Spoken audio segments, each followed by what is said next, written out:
Good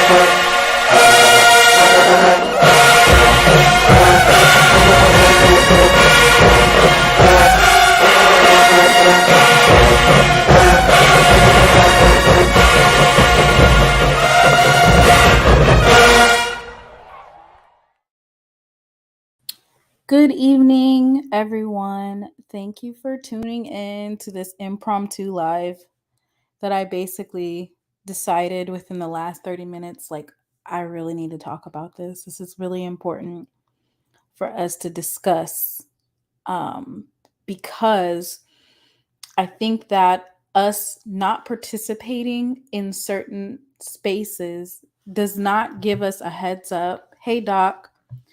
It doesn't give us a heads up for where this country is going and what we are up against if we don't become included in these certain types of spaces politically. Then when certain things happen in politics, we're not aware of it. We're at a stage now where it's reactionary because we're not in the loop. And so that's why it's important for young and young students that are in college, people that have interest in politics, or if you just want to be an advocate for the Black community or HBCUs, it's important for some of us to become liaisons for these types of organizations. So right now, I am at the Braver Angels Convention, and I'm going to talk a little bit about what Braver Angels is and how HBCUs, or just even just representatives of the Black community, should get involved in organizations like the Braver Angels. So I'm actually here because I'm a student, a poli-sci pre-law student at UNCG. And Bravers Politics, basically, it's an organization that promotes bipartisanship and talking to people from opposing point of views. So, of course, you have the Democrats and then you have Republicans, but basically they have workshops, debates, and town halls, and you're able to basically have a dialogue for opposing views that are important to talk about. So the reason why I called or decided to do impromptu live is because I had the opportunity to sit in on the Tavis Smiley and Ian Rowe session. And the discussion was about polarization in Black America. And of course, what came up was affirmative action. And so I wanted to basically piggyback off of what we talked about a week and a half ago with affirmative action, and just take you through the thought process of how some of elite Black Americans think with regard to affirmative action, with regard to helping the Black community, what their thought processes are, and a lot of times how they're not that different from conservatives that may feel like investing in Black schools or investing in Black students is not beneficial. And so therefore, they're not going to advocate for that. So I wanted to quickly go over the two speakers who I'm sure everybody is aware of. Mr. Tavis Smiley, he's pretty well known. Let's pull him up. So Tavis Smiley is basically a radio personality, and he took the side of course, he feels like overturning affirmative action, um, it shouldn't have happened. And then we have Mr. Ian Rowe, and he is a published author. He also has schools in New York. And what is interesting about Ian Rowe is he indicated that he felt that eliminating race-based affirmative action was the right thing to do. And as you can see, if you look at his education, he is a graduate of Harvard Business School and a bachelor's degree from Cornell University. And his premise was that race-based affirmative action does not properly benefit the people that it was supposed to. And for some god awful reason, his reasoning was that the majority of the students that attend Harvard or a lot of these other elite institutions, that they, for the most part, are immigrants, not actual Black Americans who are descendants of slaves. So that's what he based his premise of the reason to get rid of race-based affirmative action, because he said that that's not helping the people that are on those campuses. They are immigrants.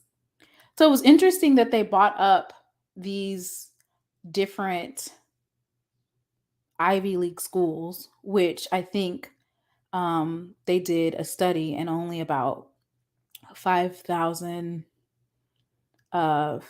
Black or immigrants that identify as Black are enrolled at all of those institutions combined. So his premise was based on that, but not based on affirmative action for the rest of the schools in America. So there's only a certain number. And he didn't really touch on that. His premise was affirmative action needs to be taken away because it's not benefiting Black Americans. But then he also went into detail about our educational structure. And that's why I wanted to talk a little bit about the Rosenwald Schools and figure out, is this something that needs to be re-implemented? Now that we've had affirmative action, they're working on getting rid of Lyndon B. Johnson's executive order to establish requirements for non-discriminatory practices in hiring and employment on the part of the U.S. government contractors. They're trying to get rid of that as well. So they're basically chipping at everything dealing with civil rights. So in order to combat that, I wanted to talk about the Rosenwald Schools, which I actually didn't really know that much about them. I remember Mr. Seeley McGinnis, he talked a little bit about churches that were donating to Jackson State for a while, back when it was, I guess, Jackson College. And then once they saw that the Black schools were growing and that they were flourishing, they pulled back funding. But I really want to go into the concept of, hello, Hebrew child. I really want to go into the Rosenwald Schools, and anybody who would like to come up and also have a discussion about the Rosenwald Schools and give out information about it. I really think that the reason why the state of our youth with regard to education is so bad is because of the desegregation that took place, but it still wasn't equal. So basically, they wanted it to be, they said separate, but separate is not equal. So let's desegregate and put everybody in the schools. But over time, through legal means, which is saying that you can't go to school outside of your district, making those type of laws, making laws where you actually would go to jail if your child is going to a school that's not in your district. So basically, they're making segregation great again. So the second thing that they did was they started these voucher programs where they implemented you can take a school voucher and you can go to a private school. So, but with private schools are able to choose who they want in their schools and who they don't want. So that's another way to keep certain types of students out of these schools. So once again, the Rosenwald schools involved, which it's interesting because the person who was funding these schools was a Jewish man, which I found very interesting that a Jewish man would invest. His name is Julius Rosenwald. He's the philanthropist and president of Sears Roebuck. And he built, I guess this is a picture of one of those particular schools, if you guys can see that. So, what's interesting about the Rosenwald Schools that was basically implemented by this Jewish philanthropist, and it says Booker T. Washington of the Tuskegee Institute and Julius Rosenwald built state-of-the-art schools for African American children across the South. The effort has been called the most important initiative to advance Black education in the early 20th century. And when they were talking today, they said that he built over 5,000 schools just like this that focused on advancing Black education. Attending a Rosenwald school put a student at the vanguard of education for Southern African American children. Because, of course, we all know you had to advance in reading, writing, math. The architect of the schools was a tangible statement of the equality of all children, and their programming made them a focal point of community identity and aspirations. So here you have these schools, you have these Black teachers, and it says by 1928, 1/3 of South's rural Black school children and teachers were served by Rosenwald schools. So this is history. One of the more than 5,000 schools in the South funded in part by the Julius Rosenwald Foundation. It features a standard 2-classroom plan typical of the rural schools built by the foundation between 1917 and 1932. It says, despite the school's historical significance, only a small percentage of Americans are familiar with the structure and their impact on our nation's history. While some schools are being preserved for community use, lack of resources and neglect still threaten many others. So this is what I wanted to focus on because we're basically getting ready to go get set back probably, I don't want to say 100 years. But I will say that the affirmative action, getting rid of it, and then everything else that is to come, we're definitely going to back up probably 50 to 60, maybe 70 years from now. And it says, in my opinion, Hebrew Child says, in my opinion, the powers that be created the modern education system is to create modern day slaves for their system and to lose our true culture and independence, basically reprogram us. So I could definitely see how that, especially with the indoctrination, the curriculum, the lengths that they're going to hide certain history. So the problem is this. The ruling, the Brown versus Board of Education, declared segregation in education unconstitutional. So Rosenwald schools became obsolete. So that's why a lot of people say that desegregation was one of the worst things that could happen to the Black communities.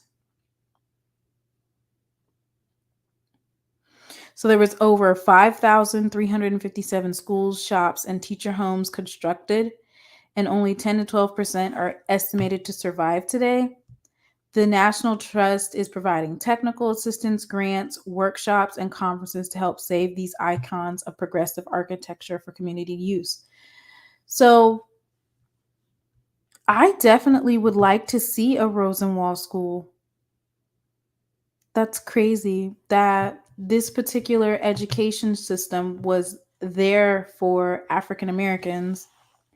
And basically, because of the Brown versus Board of Education, which we all know, it didn't necessarily successfully create equal, especially in the South. And a lot of schools, even now, are still very segregated because it's based off of where you live at. So, the other thing that I wanted to touch on is where are we going to go from here with regard to our children and our education? What are we going to do now that affirmative action is gone? They've taken that away and they're starting to chip away at other things. What is the reaction, or what is it that we're going to do to mitigate these types of defunding of programs? I'm going to talk about some of the programs that could possibly go away. And you'll be shocked to know what type of funding is going to be reduced or eliminated based off of this race based, which, if you haven't had a chance to watch the first session, Mr. McGinnis, he really went into it and he let us know about what is actually happening or what will happen. So I wanted to share with you one of our presidential candidates for the Republican side. And I want to go over some of the things that he believes that he's going to put into place if he becomes president. And so why this is a dangerous precedent. So we already had Trump and all his craziness. But now we have folks like Ron DeSantis and Vivek who want to take it a step further. And I wanted to go over some of what he believes he wants to do. So his model is revive American national identity. So what is American national identity? What does that mean? And when I look at the things that are on this list, so the creed of American identity is liberty, equality, individualism, representative government, and private property. Those are principles of national identity. And for some reason, some of these things on this list, they don't sound like something that we should be going back to. So he has end affirmative action, and he has repeal Lyndon B. Johnson's executive order 11246. And so I was like, why would he want to appeal something that President Lyndon Johnson passed during the civil rights era? And so I was like, what exactly is executive order 11246? Why is that important? So the executive order signed by Lyndon B. Johnson in 1965, that's during the civil rights era, mind you. So they've already taken away affirmative action. Now they're starting to attack legislation, executive orders, these were all passed during the civil rights era. And it says they establish requirements for non-discriminatory practices in hiring and employment on the part of U.S. government contractors. If you guys were able to watch my last show, Dr. McGinnis, or not Dr., Mr. McGinnis spoke on they're not going to just stop at affirmative action. They're going to start saying you cannot have race-based government contracts. And here it is right here where he says that, and this is one of our potential Republican presidential nominees. His name is Vivek, which it's really, really weird.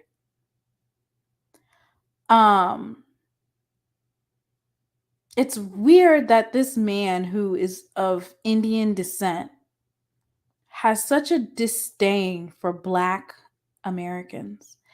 And he utilizes that to try and gain, I don't know if he's trying to gain votes from conservatives, but what I will say is this, especially for conservatives in the South, we're talking about the rural South, there's no way on God's green earth that they would ever vote for somebody with a name like Vivek. And I'm not even being facetious. I'm just saying, like, if they don't want to vote for Barack Hussein Obama and everything they were saying about him, what do you think they're going to think about Vivek? Just your name alone.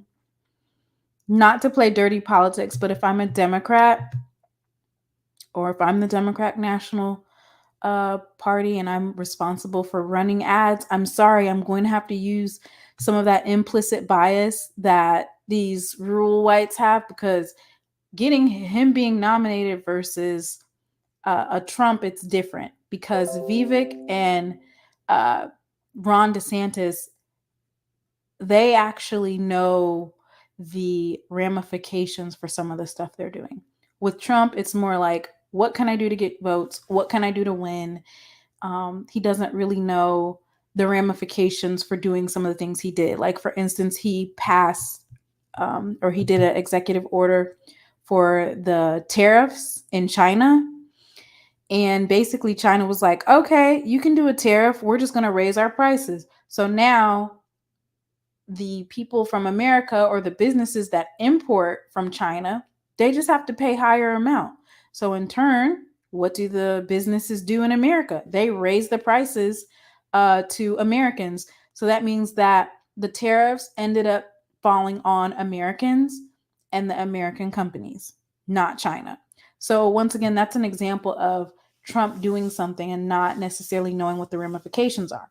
This guy right here, Vivek and Ron DeSantis, they actually know what they're doing or their intent. So that's why it's so dangerous. And so, once again, he wanted to end affirmative action and repeal Lyndon Johnson's executive order. So when I looked at what the executive order is, it says it establishes requirements for non-discriminatory practices in hiring and employment on part of the U.S. government contractors. Now, I will say this, it was brought to my attention. Tavis Smiley pointed out that the people that are going to actually be hurt the worst from ending the government contract and utilizing race or gender in awarding these contracts, the people that are going to be affected by it are actually white women and their husbands.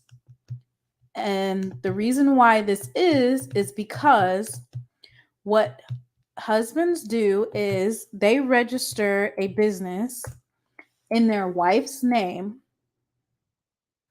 and they get a government contract because it's a minority owned, a women business. So then they're able to get the contract, or they're able to get grants, or they're able to get loans specially tailored to minorities, and the women are put as the owner so that they're able to access it. So Tavis Smiley pointed that out, like, you guys are taking away affirmative action and then you're trying to take away some of this other stuff, but in reality, the people that are going to be hurt the worst of it are white women and then their white husbands who went around the system, forgoed the system, and instead of a husband registering in his own name because it's his business, he had his wife do it so that they could get access to those government contracts. So another one is make political expression a civil right. What does he mean by that? Political expression. End unlawful DEI indoctrination. So we already have, it says political expression as civil rights. So we already have underneath the First Amendment freedom expressions. And so for me, it's kind of like, what exactly do you mean by that? Withhold federal funding for cities that refuse to protect Americans from violent crime. So this is another example of an attack on inner city communities, or even communities, not even just inner city, because there's some rural areas that have high crime due to the meth and drug overtake in rural areas as well. But basically what he's saying is these cities that already don't get enough funding to invest in the community, they're going to pull even more away from those communities.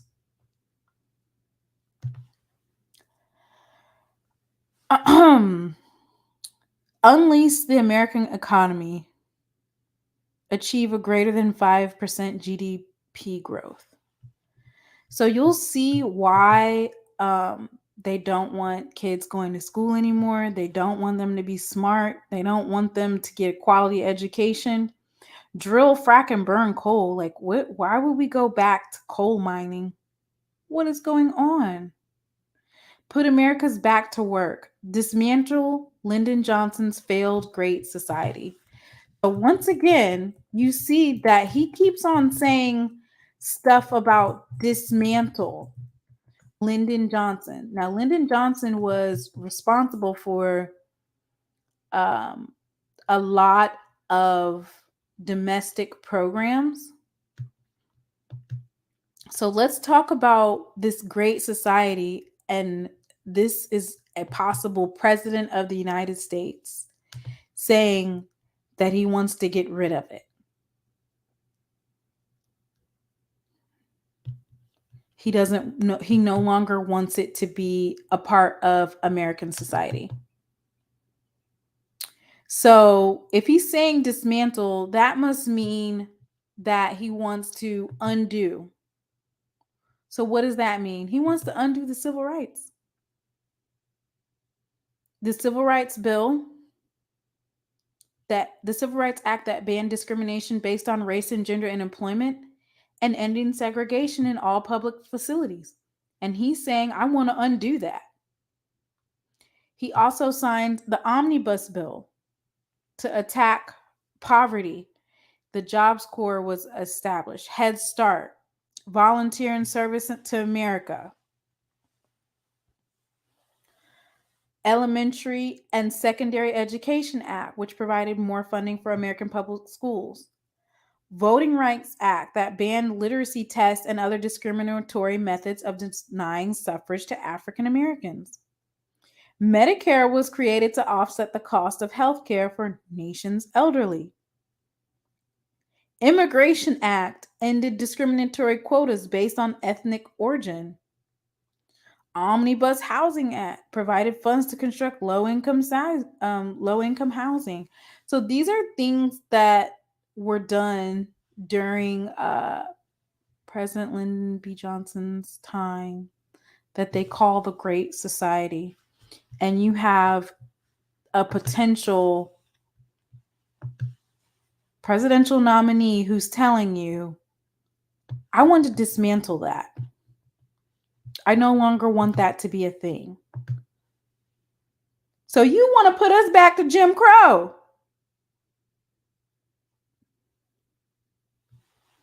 You want us to go back to the slave? Oh, you racist. Right. He wants to end those programs which address this issue. Oh, you trying to take us back to, I don't even think it's Jim. Is it? He might want to take us back to sharecropping age. Because how are you telling, and these are on his platform, and you know what's even worse about this? The worst part about this is there are people who are educated, and we're talking about people who have political influence, that are educated, that are in these spaces, and they're talking about this, and they're saying, I like his platform, I like for what he stands for. And I'm just looking around like, are we reading the same stuff? Let's go ahead and look at some other stuff that he wants to do. Incentivize trade schools over hollow college degrees. Sorry, gender studies majors. Imagine telling someone who is studying gender that that's a hollow college degree. Understanding gender studies is hollow. Wow. He's letting you know. He's attacking that as well. Launch deregulatory Reagan 2.0 revolution, cut 75% headcount amongst U.S. regulators. So basically, the companies are going to have a field day. I don't know if anybody is familiar with that big train wreck that happened. I'm going to look that up. That big train wreck where they had spilled radioactive, I don't know, materials. It was due to the chemical derailment, was due to deregulation of Trump deregulated. I'm going to look it up exactly to tell you exactly what he deregulated, which basically caused that train derailment. So basically, these things that are in place for safety, and he's deciding, I want to get away with that. I want to get away with that.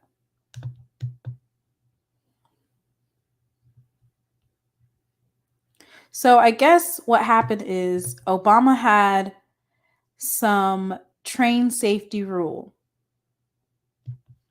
In 2014, several high-profile train derailments, the Pipeline and Hazardous Materials Safety Administration and the Federal Railroad Administration proposed rules to bolster safety standards for trains carrying hazardous materials. A year later, the two agencies finalized the rules, and they're required to have electronic brakes, and older trains were required to be retrofitted with them by 2023. So it said a high hazard flammable unit train was defined as a train going faster than 30 miles per hour with at least 70 loaded tank cars. So anyway, after the rule, lobbyists pushed to repeal it. And then in 2018, Trump administration repealed the rule based on government reports that determined that equipping high hazard cargo trains with electronic brakes was not economically justified. So basically, that is what came from deregulating. You're deregulating these things, and this is what happens. Limit the US Fed's scope, stabilize the dollar, and nothing more. This is an oxymoron. Declare independence from communist China. I'm really confused with this one, other than the fact that we import probably, I want to say 80% of our imports come from China.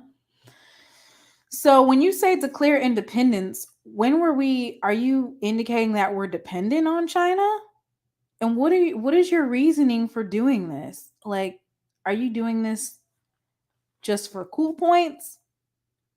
Because one of the reasons why China and the United States have a balancing within international relations is the fact that we do import so much from China. China literally, it's billions and billions of dollars going back and forth between the $1 billion imports and the billions of dollars that the United States is giving to China. So that's the segue for making sure that China says, hey, let's go ahead and attack the United States. Or, hey, they're messing with Russia. Let's get involved in that. Like, the fact that we have that relationship is one of the things that's kind of keeping it at bay. And it says, hold the CCP accountable for COVID-19. What are they talking about? Like, some of the stuff I think really and truly it's there he's just talking, because how are you going to hold China? From what I understand, the Wuhan lab that took place, I could be wrong, but there was a US funded scientist who worked at the Wuhan lab.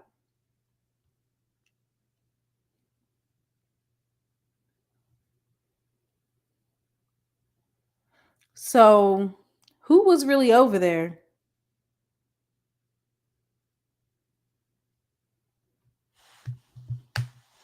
It came out that it was a lab created um, virus, and they people were getting their accounts canceled, and it was a conspiracy theory. And they said, no, that's not what happened. Come to find out that was actually true. Um, hey Doc, how you doing? I'm good. I'm listening to the lecture. I I'm not lecturing. I just want to know, like, what are we gonna do? mean, shoot. It's looking like we getting ready to go back into like, I mean, it's something where Mr. Ford was talking. Y'all, we was talking about this a while back. You know mm-hmm. what I'm saying? We was talking about this a while back that it's gonna go back to pre-civil rights, close to almost But if being it's pre-civil rights, does that mean sharecropper? Like, I don't know about sharecropper, but it's more on the fence of probably like World War II. huh? Probably in the sense of like World War II. That's probably where we're going, like kind of like where we're going back to. So my Because you got only to question is like, I just, I literally, my only question is, why do elite black people, and when I say elitists, what I mean are people who separate themselves from black America by saying, oh, you're not talking about me, you're talking about those black people over there. Those black people over there, they're the problem, not me. Why are they separating themselves as if you're a different skin color? Do they look in the mirror, or do they feel like it's not going to affect them because because they're it's the it ain't black and white. It's green. When you say the leaders, most of them have money, and when it comes down to it, so um, but when you say Mr. Ford was saying we're going back to World War II. it wasn't saying going back to World War II, but it's basically going back to most of the stuff that wasn't even implemented. Because you got to remember, Social Security got implemented in the 30s. Right. That was a FDR. Okay, so the Great Society is basically Lyndon Johnson's Lyndon B. Johnson. Because remember, he was supposed to continue JFK. JFK's vision it wasn't even about racial equality. It's just about basically just giving us certain rights and privileges. Okay, so I remember that. So basically, like you said, Social Security, what they did during that time is they restricted Social Security so that people that had domestic jobs were not eligible. Mm-hmm. And all, mostly all, because at that time, which which is why when they speak about reparations, I don't want to get it into it with Annie Friedman. I really don't. Mm-hmm. But I feel like an argument and case can be made even from 2000 and even since my lifetime that systemically at all points of life there are instances where things have been done that basically put black people at a disadvantage and they keep cutting more and more and more and more and more. So like you were just saying, they said that if you were like a maid or a cook, which Yeah, you of don't get course nothing. during that time, that's all that there was available unless you were an entrepreneur for Black Americans in building your own businesses. You had to work for the white lady and be a maid. They made them ineligible for Social Security, and they also made it harder for Black men who went to war and they had GI Bills, or I guess to help them with school. They didn't have access to the schools to use the GI Bill. Like all of these things that were created were not for Black Americans. Right. And So I you feel so so when you look at that, basically domestic jobs, in a sense, you're basically are in an indentured servant. That's what it right, is. right. Just put it just like that. Being a maid in a white woman's house, you care for their kid or children, uh, a cook. You know what I'm saying? You are an indentured servant. You is like But that's why I kind of like I wanted to push back, but I didn't get chosen to talk, which is these folks who keep saying we need like when people talk about reparations, they say the 400 years of slavery, but it's not 400 years of slavery. It's 400 years of slavery, 100 years of Jim Crow. Of the 100 years of Jim Crow, about 50 or 60 of those was kind of like extended slavery because they had sharecropping. mm-hmm. Then we get to, you said World War II.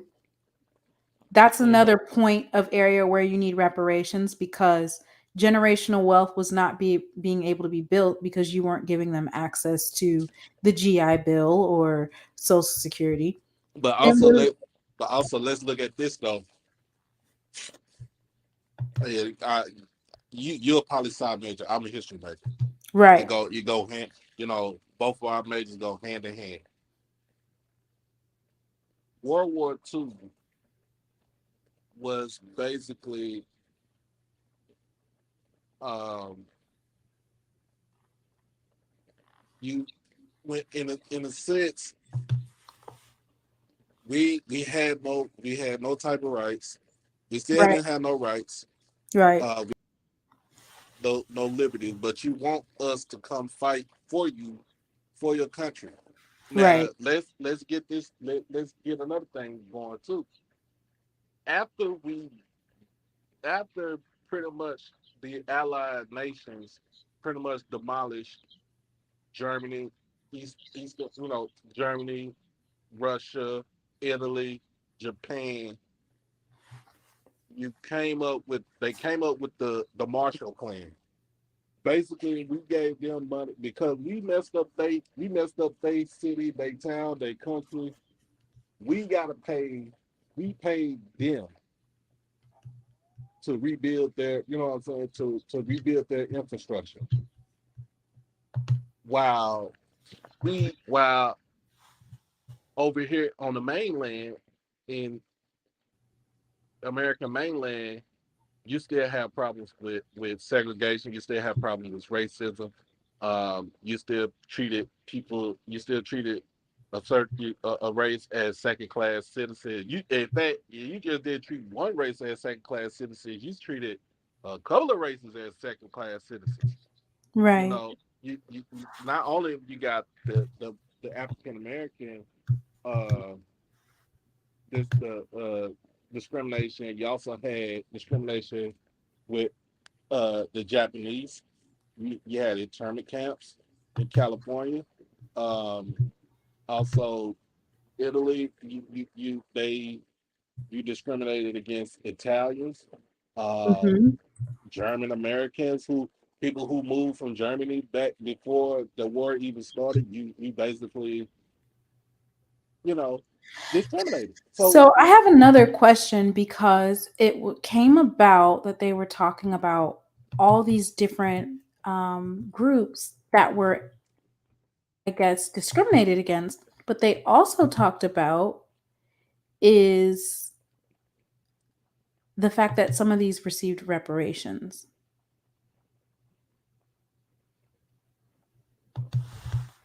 I wanted to talk about like the Japanese, they were able to get reparations. hmm Um, Native Americans, which I there's a certain level, like it depends on where you go and what you believe.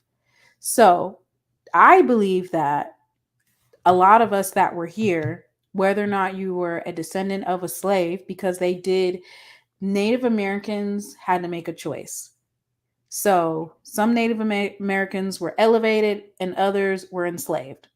That's just what it is. hmm Some Native Americans were given a deal, and basically they said, okay, we're going to allow you to be called this set of Native Americans while disenfranchising another set of Native Americans. And when we say Native Americans, they had dark skin like the color of you and I. That's what they looked like. right. Okay, and we have another guest coming to the show. Hello, Hebrew child. Hey, what's up? Well, yeah, you're right about what happened with the Native Americans and stuff, because a lot of us that's here now, quote unquote African Americans, our Uh, ancestors was already here. right. Yeah, because when the Spanish came over, the people they described looked just like us. And I done heard interviews from people that was in the 60s said just to vote, they had to deny their Native American heritage. They look like me and you. They were Cherokee, Choctaw, different tribes or whatever, and they had to deny and say they're African American or Negro or whatever just to vote. So But the some of these people, they still were, like, say, for instance, you had to be denied, right? Some of uh-huh, them were placed into slavery to save a certain group, right? So uh-huh, basically, you were a Native American. And that's not to say that they didn't bring slaves over here and then those slaves breeded with Native Americans. But what we're saying here is lineage based reparations, which I um, don't, from a legal standpoint, it's hard for me to get into those depths of the 400 years of slavery because I know that legally they're trying to do it in California, but legally it's a hard sale to go and say 400 years of slavery, blah blah blah blah blah, because the person I was talking today was saying if you identify as a black American for 10 years, you're eligible for reparations. No. If your parents or grandparents migrated over here in the last, what, 60 years, you're not eligible for reparations. nope, You should not be eligible for reparations if you are a descendant of an immigrant. exactly. And to Mr. Rowe's point, and I guess, Doc, you can speak to this as a historian. When did immigration increase? Because that will probably help us figure out what happened with affirmative action with regard Oh, to Black Americans benefiting from from affirmative action versus now the model minority myth takes over and now immigrants are benefiting from a program that was meant to rectify African Americans that are descendants of slaves? So immigration, if you want to go true immigration, so like when immigrant, when people from foreign territory came into the United States through Ellis Island, that was back in the early 1900s. So, Mhm. you have more people coming in, like I said, from Germany, Italy, um, not really much Spain, but like France, England, um, We see a lot of like Africans Africans. who So come like, and Indians who come Mhm. here, yeah, and they are profiting off of affirmative action, or they have in many instances. And then we see them turning their nose up at it and saying that it should be taken down. well, so like Indian, Pakistani, African immigration kind of ramped up like around the 80s and the 90s. Yeah, that's So true. like so like let's just say like this in Houston. So in Houston, you have a big as Nigerian population. That's true. Cause my dad is Nigerian or whatever. He came like in the late '70s or whatever, and I Yeah, got a lot of people in the Houston area, Houston Dallas area, on my dad's right. side. Right. So you got a lot of folks come in from Nigeria in like in the 80s, 70s, 80s, and 90s, built up their own, you know what I'm saying, built up their own economy and basically sending back to Nigeria and try to get some people to come over here and to immigrate over here. Hmm. But like you said, they turned their nose up once once they Once they fell got to a certain level, once they got to a certain Yeah. level and they turned their nose up and they Hmm. was like, well, they treated us like we're not truly from Africa. Of course, we're not And truly they from know that. Africa, They know and they this. know They know that. the truth. They know. So like that's like Nigeria. So like a country like Ghana, they know like they know that we're not true descent. We're true descendants from African, slaves, but we're not from there. But they don't treat us as, what I'm saying. They don't treat us and I as think that could little. probably answer it. You said the 80s, and then Carlton says 80s and 90s saw immigrations of Africans and Indians. And Yeah. so, what do Africans and Indians have in the 80s and 90s that would push them to success? They One were thing able. that it did was they had a community They because had they a all Yeah. spoke community. the That's. same language. Hmm. You had moms and grandmas and aunts and uncles. And so, if you have a large immigration of Africans and Indians, you're going to have one person taking care of the babies. Hmm. It's similar to Just the how Mexicans. Latinos do it. Yeah, The Mexicans. Mexicans Yeah. like real true Mexicans come over here. They they come over here and they establish a community as far as the women will take care of the children go to school, the men will actually go to work. What I'm saying? They'll probably have like 5 or 6 people stay in like a 2 or 3 bedroom apartment or a house, and all their money is pulled in together to where they pay for it. They, what I'm saying, they pay their bills, and then they can have enough. They have money to send back up to send back to Mexico. I've seen it plenty of times where I worked at Walmart where they'll Western Unions they'll wire money back to their people, so they can live off of, or they can Hmm. come back. What I'm saying, they can come up here and try to do it the legal. What I'm saying, the legal way. All Uh, right. So it says like the 1980 to 2000 immigrant influx, it only partially explains the 20 to 60% of decline in wages, 25% of decline in employment. So that's part of it. And about 10% of the rise in incarceration rates among Blacks with a high school education or less. We also have to take into account during the 1980s, isn't that the crack era? Or is Yeah. that the yeah, ending that's of heroin and the introduction to crack that was Yep. yep. flooding into our communities? Yeah.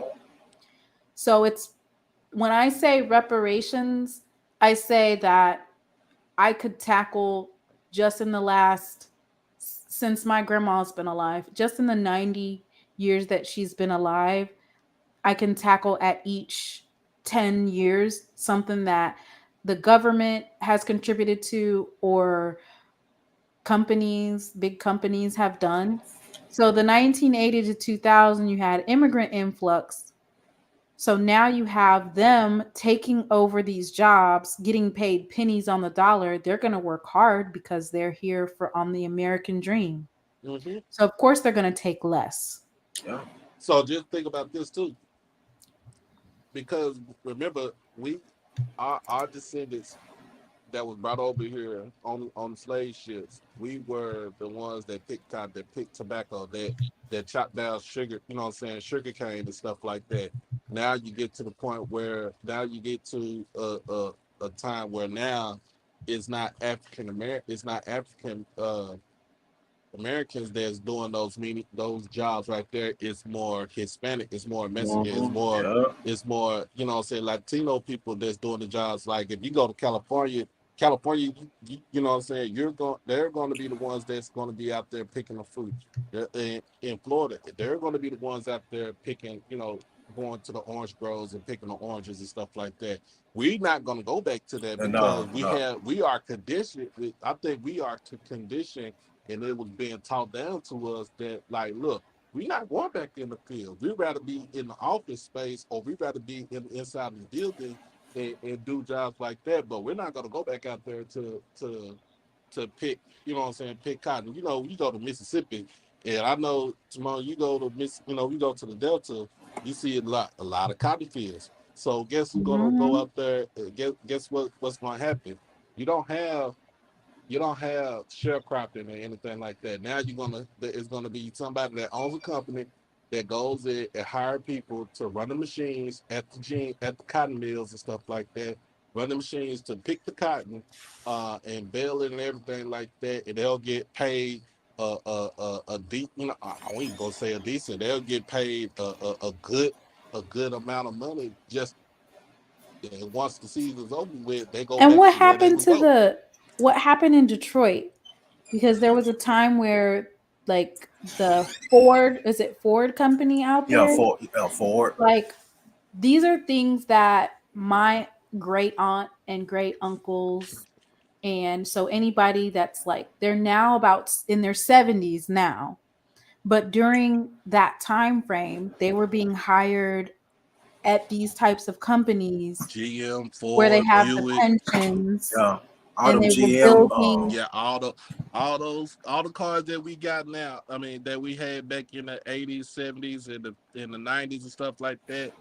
They used to work up there. My great uncle, he used to work at uh, he used to work at the GM plant in Detroit. He And I'm moved. wondering if that's like that type of upward mobility, because from that point we see low income going to the middle class, the black middle class. We were able to, like, we talk about social mobility. Mm-hmm. So Harvard did a study on economic mobility, and based on research, they found that if you grow up poor today, you have the same odds of staying poor in adulthood that your grandparents did. So this American dream myth and the pull yourself up by the bootstraps, and if I did it, you can do it there. That's Like a you'll hear, illusion of inclusion. That's all yeah. it So like is. you'll see black elites that will promote this, Yeah. and it's not feasible. How you doing, Mr. Ford? Hey, how you doing? Mr. Good. I'm so Ford, how you glad that doing? you Hey, Miss on Ford. today Hey, because how's it going? I'm so proud of you, Mr. Mona, talking about the Rosenwald School. I ain't you heard were nobody supposed to discuss that call in years. in to give us some deets on the road. Listen, I just visited a Rosenwald school, and by the way, they were called Gene schools. They were called Gene School. I visited one about 3 weeks ago, and I went up to Abbeville, South Carolina, Oh, and they right have them outside of in Abbey, South Carolina. huh? They have them in South Carolina. Yeah, they got them down all over South Georgia. But listen, there's one in a place called Due West, South Carolina, and they're getting ready to revive it. It was built by Julius Rosenwald, as you was talking about. And let me just tell you this: if you ever want to do a little reading, most historians maintain that you said Julian Rosenwald was head of Sears and Roebuck. Mm-hmm. They swear that the Roebuck man was a black man. There's a lot. Yeah, if you get a chance, look up. Yeah, they say that Roebuck was a black man. Now I can see it. You can see it. Yeah, but so you're basically saying he was one of those passers. Well, not Julius Rosenwald, because like you said, Julius Rosenwald was Jewish, but the guy Roebuck, the other part of the one they call Roebuck, he was supposedly a black man. Because a lot of black folks back in the early 1900s was owning a lot of businesses and stuff. A lot of stuff. Yeah, they say he was a black man, but he some kind of way he got lost in history. His name was Alva Curtis Roebuck. Yeah, a lot of historians maintain he was black. There's a big controversy about him, that he was actually a black man. This is supposedly a picture of him. Now look at that hair. You can already tell the text. Yeah, you can. He had Mr. Ford. He had a whole bunch of oil and grease in it. Oh yeah, I can tell them now trying to sneak in. Oh, there you go. Listen, I know this getting off the subject, but there's some good books about passing during the 18 and 1900s. Now, y'all want to read some stuff about black people who were pretending to be white, were actually black. There was a lady out of Mississippi. She wrote a book. Her name. No. Yeah, they say he was passing, but this lady was named was it Margaret Walker, and she wrote a book called Jubilee. The star of the book Jubilee was a black woman who was passing. She was married to a black man. She lived in the black neighborhood, but she was a nurse, and she would go into the white community because they thought she was white, and she would come back. And in the book, it talks about the conversations she would hear. But if you ever get a chance, it's a classic book called Jubilee. Now, the thing about her, she actually sued Alex Haley for Roots because he copied and plagiarized much of the stuff she had written in Jubilee into the book called Roots. I heard he plagiarized somebody, a black person book, but I didn't know which one. Yeah, it was Margaret. Listen, let me see it. This is it right here. I pulled it up, Mr. Ford. You got Jubilee. Now, let me tell you, maybe 6-7 years ago, your president at the time was Dr. Myers, Carolyn Myers. Dr. Myers, on the eve of the year before Margaret Walker turned 100, she said that Jackson State would celebrate her birthday for an entire year, and she did it. You can go back and look it up. That Jackson State, they celebrated the birthday of Margaret Walker for a whole year. Some of the people on here from Jackson State, I know y'all remember it, but check Doc, y'all check the chat and see if anybody remembers that. But she did it. They honored Margaret Walker for her 100th birthday. When was her birthday? What date was she born? You listen, I'm not close to a computer. Just pull up Margaret Walker. Mr. Mona, put in Margaret Walker, see what her birthday was. Okay. And then Doc, you can put in Jackson State honors Margaret Walker. Now, Margaret Walker was also very good friends with Richard Wright, because y'all know Richard Wright, a lot of his life took place in Jackson, Mississippi. I think he went to Lanier. We had to read a Richard Wright book in high school. Yeah, he was from Mississippi. But he went to, I think he went to high school in Jackson. But the thing about Richard Wright and Margaret Walker gave him the background information so he could write the book Native Son. She gave him all of the information he needed. But I know I'm getting all the way off track now. Let me just say this. Can we go back to the Rosenwald? Yeah, that's what I was going to say. Yeah, I'm just so happy. Listen, let me tell you who writes about the Rosenwald Schools. You want to know a lot about, go back and read the autobiography of John Lewis. That's all he talks about. Is he was from a place called Troy, Alabama, and his early education was at a Gene school or at a Rosenwald school. If I'm trying to think, what was the name of his autobiography? Was Talk it Good about Trouble or something? are you talking about the senator or the The representative from Georgia that died, what, about 2 years ago? When did he die? oh He was the president of Student Nonviolent Coordinating Committee. And then he got into politics here in Georgia. His name was John Lewis. Look, Doc, pull up John Lewis. I think he was died from in Troy. 2020? Okay, listen, if you ever read his autobiography, he talks about his early years as a child going to the Gene School, because that's what they used to call those Rosenwald schools. They called them the Gene Schools. But I've seen numerous Gene schools down in South Georgia. Like I said, about 3 weeks ago, I visited one in Due West, South Carolina. And you are absolutely right, Mr. Mona. What would it Originally, take? most of the What would it county take for us governments, to get back to? huh? What would it take for us to reopen or what would it take for us to mimic creating these types of schools again? Well, there's a movement where you got schools that are black owned, black financed. But let me just say this. And some people gonna get mad with me. And Doc, I always say this. 70% of our people are out of control. 30 to 33% of our people want to do right. They love their people. They wouldn't dare hurt their people. They want to return to their heritage. Those people, I don't care what they kill, affirmative action and anything else, they're going to be all right. But the reason of the majority of our people are going to have such problems with these liberties and quote unquote rights being taken is because they're not going to do right. They're not going to live right. They're going to continue to kill one another. Our children going to kill one another. Our children and many of our people are self-hating, and it's all of that. But I'm just telling you, there's what we call a remnant of black people, about 30%, 30 to 33% of our people. They're going to do the correct things. There's nothing DeSantis and any of them other politicians can do to stop them. Okay, so my question to that is, how is that possible when they plan on? I don't want to say that they would do this, but I feel like just based off of Vivek's, did you have a chance to hear me when I was talking about this presidential candidate saying that he wants to basically undo the Great Society? He wants to take away all of it, chip at everything civil rights. He wants to cut all of it. So now we're in a place where, okay, so you can be separate. You don't necessarily, you can be segregated, which let's just keep it a buck.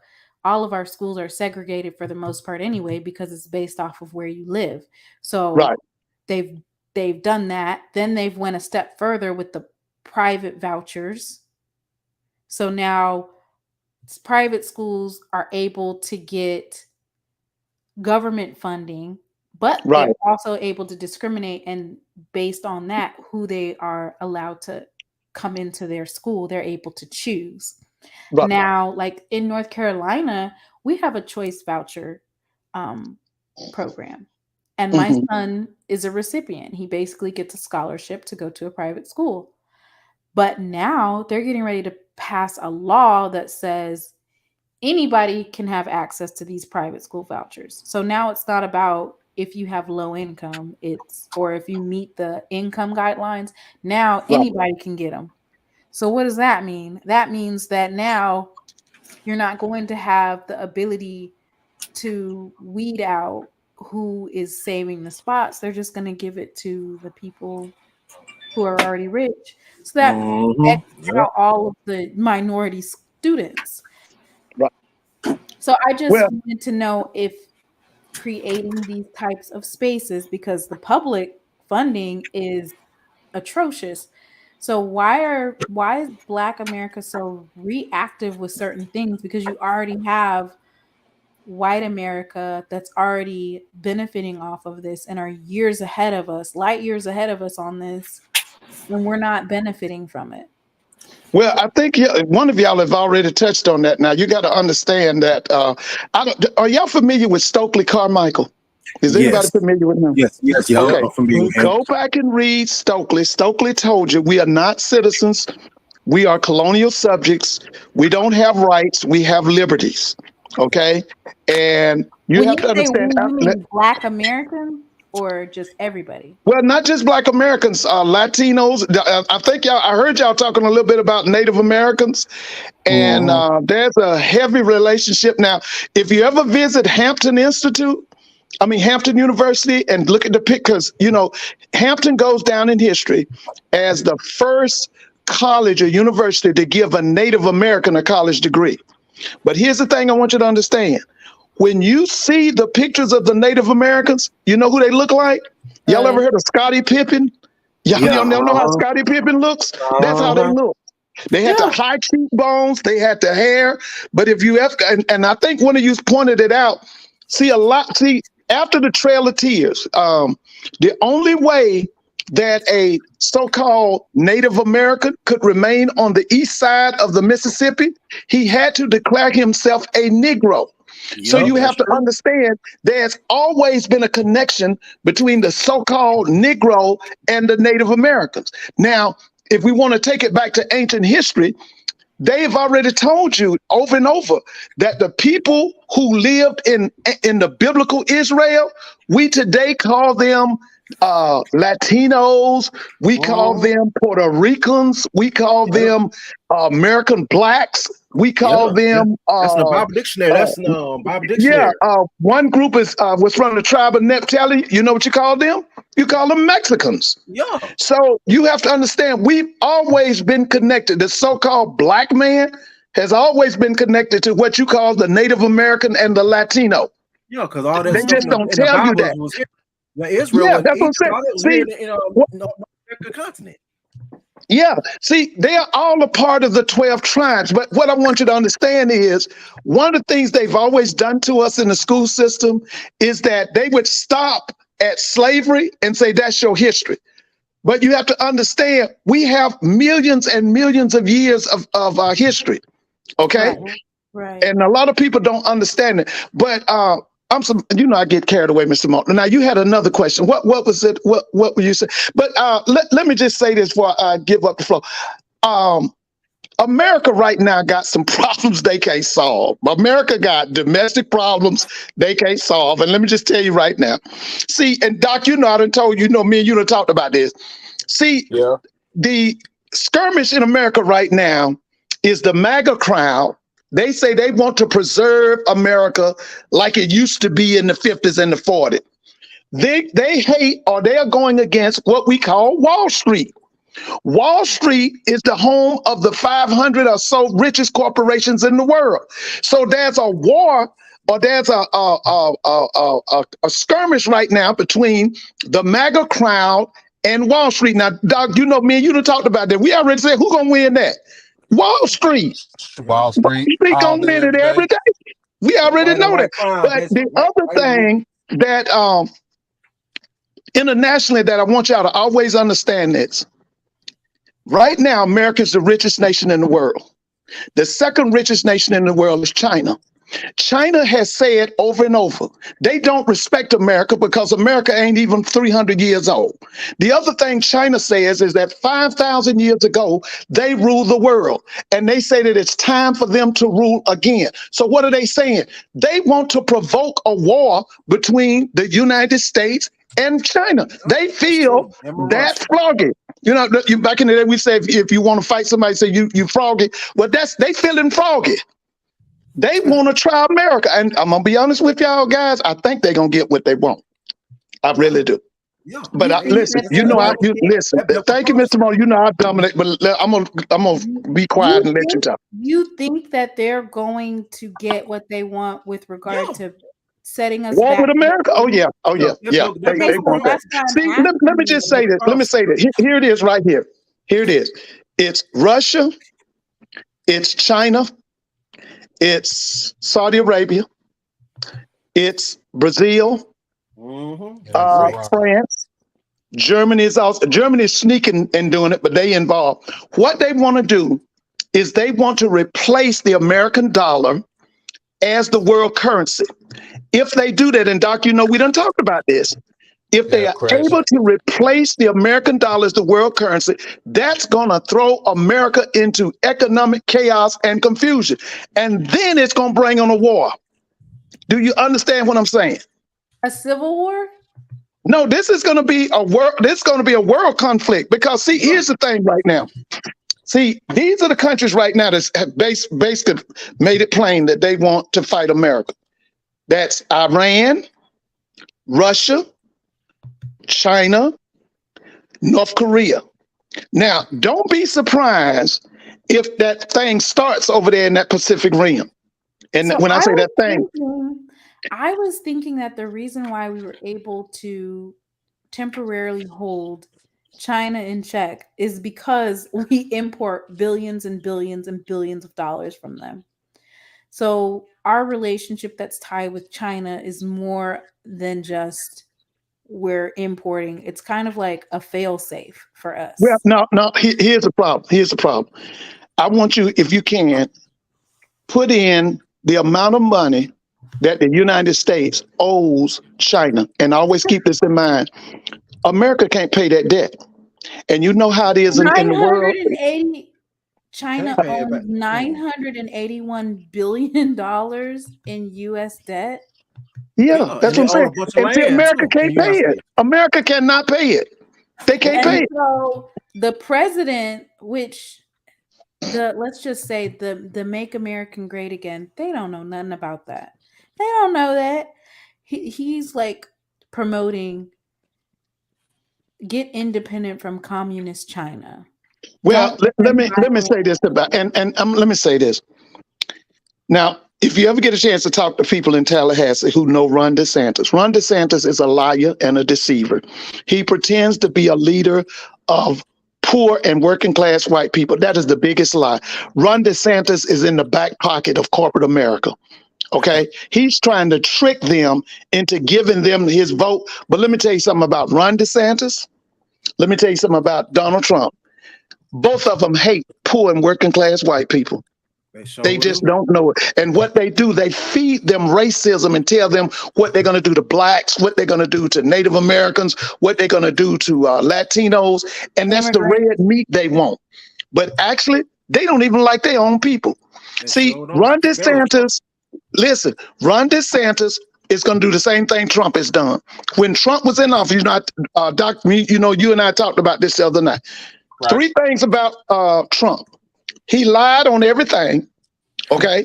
He made sure that the 1% had 90% of the money, okay? And the same thing with DeSantis. DeSantis is owned and controlled by Wall Street. He's pretending to be in the MAGA crowd, but he's not. He's a liar. And you were talking about, I heard you talking about how I think, Mr. Mona, you were talking about the East Indians and their hatred for blacks. Listen, go back and look at Gandhi, who Dr. King played up. Gandhi hated black people. He hated black people. So listen, that was a guy who was the governor of Louisiana. His name was David Jindal, I think it was. Anyway, he tried to close down Grambling, and he severely hurt Southern.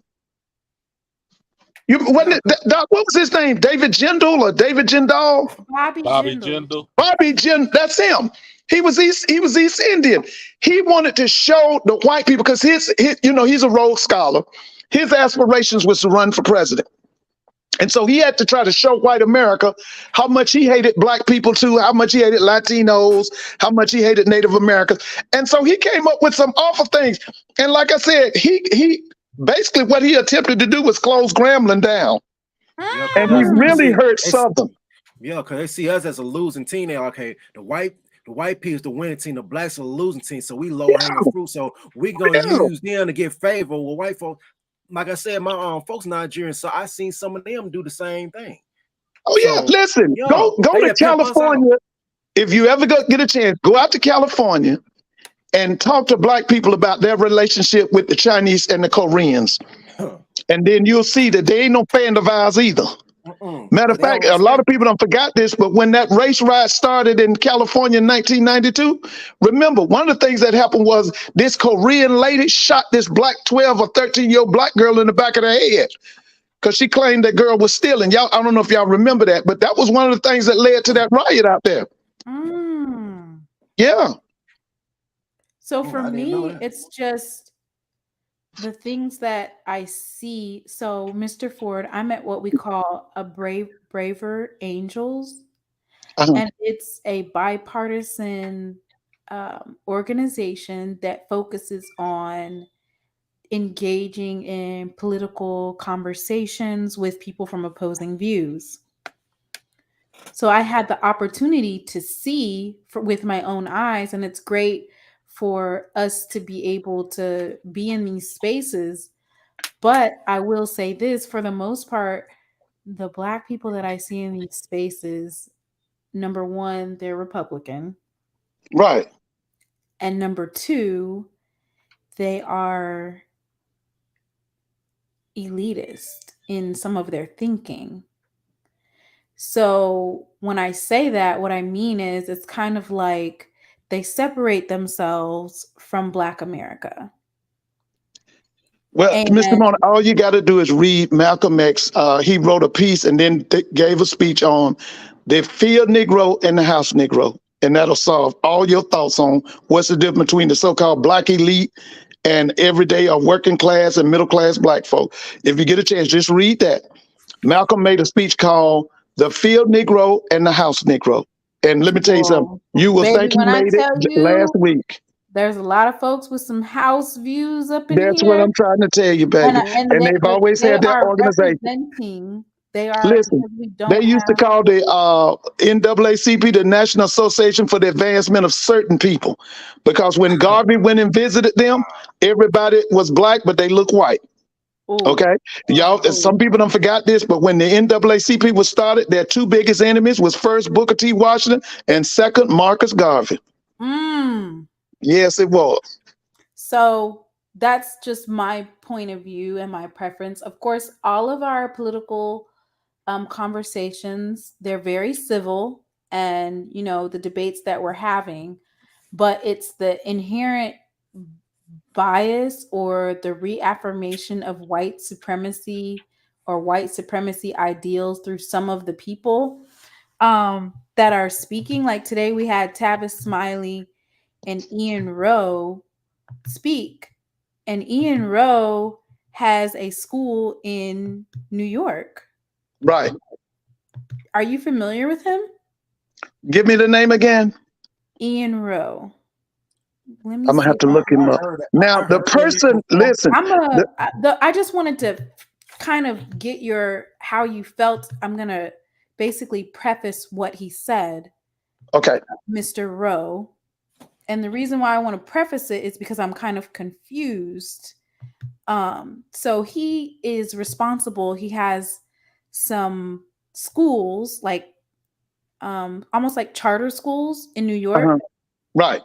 And he was speaking about how in the location that he's in, only 7% of Black Americans are graduating from high school. Right. But he has the thought process to get rid of affirmative action. And when he said get rid of affirmative action, he said the people who are benefiting from affirmative action, if you went to Harvard, they were for the most part immigrants. They weren't Black Americans. But that's wrong, because the people that benefited from Harvard are legacies. Yeah. No doubt about it. Not only that, it's just you, true. Mr. Rowe, you yourself have an MBA from Harvard Business School and a computer science engineering. Wait a minute. Wait, is this guy real light skinned with an afro? No. Okay. That's computer engineering, science engineering from Cornell University. My premise for affirmative action. No, I know Cornell West, not him. There's another guy. I've seen him. I can't think. I'll have to come up with his name. Oh, I'm sorry. Go ahead on, Mr. Bone. The reason why I was saying something is like, and I'm not saying that you're not qualified, and I'm not saying that you're not smart. To have affirmative action, it's just basically they open the door for you. to get in those rooms that normally they would shut you out because they're not required to let you in. Right. And so what I'm seeing more and more often is people like him and the Supreme Court justice, you guys were benefits of affirmative action, and yet you close the door for others to follow behind you. Well, now you absolutely correct. Now, see, here's the thing you need to understand. Everybody's got to understand. This whole thing about affirmative action is on the beginning. Okay. Anything that falls under government entitlement programs like these, you know, where they give these women the apartments and they pay $10 a month, they're getting ready to cut all of that. Okay. The thing that we got to keep up, we have to understand, and Doc and I have talked about this. They're lying to you about the census. The majority of the people in this country are Black, Latino, and Native Americans. And they understand that if they continue to allow us to vote like it's going now, they will never have another Republican president. They were all, because when you talk about Blacks, Latinos, and Native Americans, you already know how they're going to vote. They're going to vote Democratic. And okay? The reason why I know you are not lying about some of that is because, which I found really interesting, if you identify, I'm getting ready to pull up the different races that you can identify, or ethnicities, nationalities. Yeah. And I was told in my political science class that Northern Africans are supposed to say they're white. Yeah. You pull it up. That's true. They are. There's some people now that say Kamala Harris has told people she's white. I mean, we claim I can believe it. I can believe it. Yeah, there's some people that say that there's documentation where she said she was white. But now, now listen, let me just say this too. See, that's why the mega crowd and a lot of people in this country are saying democracy don't serve them no more, because they know that they're going to be outvoted. That's why when this and it's coming, when this collision comes between the mega crowd and Wall Street, and it's going to be worse than January 6th. When that starts, one of the things they're going to do, we're no longer going to be a democracy. They go into military rule. It's going to be called martial law. Just get ready for it. It's coming. Martial law is coming. Okay, whether we want to accept it or not, it's coming. Okay, but I'm just telling you, there's also something. See, that's domestic problem. But the other thing is that there are international problems. And the main problem is what you and I call Russia and China. But please don't forget, Saudi Arabia's turned its back on America. You know how Iran feels. Okay, that big meeting that's going to take place in August, what they call the BRICS conference. Listen, what those people are meeting to do is to basically destroy the American economy by taking down the US dollar. That's what they're meeting to do. Yeah, the Vatican pulled their money out or whatever last September. And that was the main money that keeping this country going. You're saying they're trying to crash the see, here's the thing. Here's the thing. The Russians and the Chinese and the Iranians and the Saudi Arabians and all of these people that's joining BRICS, they are tired of America as the leading country in the world. So they are setting aside America to basically attack them economically. Like I hear you talking, I hear Doc talking about economics. It's so sad that we don't understand economics.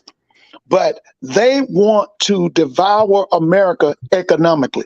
In other words, they want to dry up the wealth of this nation. Because you have to remember, even though we're the richest nation in the world, we are part of a global economy. Okay? In the 1970s, America made a decision to deindustrialize and go total automation. In other words, they said they were going to be dependent on computers. Okay, that's what we decided to do in the 70s. That's why Gary, Indiana ain't no good no more. Remember, you was somebody, I just heard one of y'all talking about how at one time you could go to Detroit and just get a job in one of those auto making plants. Well, Gary, Yeah, we Indiana had was talked the about that same earlier. way. We talked about that earlier. But Yeah, let's say the Gary, but Indiana. Listen, at one time, Gary, Indiana, the home of Michael Jackson, was booming. His daddy worked in one of them factories. They had factories everywhere. After the 70s, check out what happened to Gary, Indiana. It's like the Rust Belt now.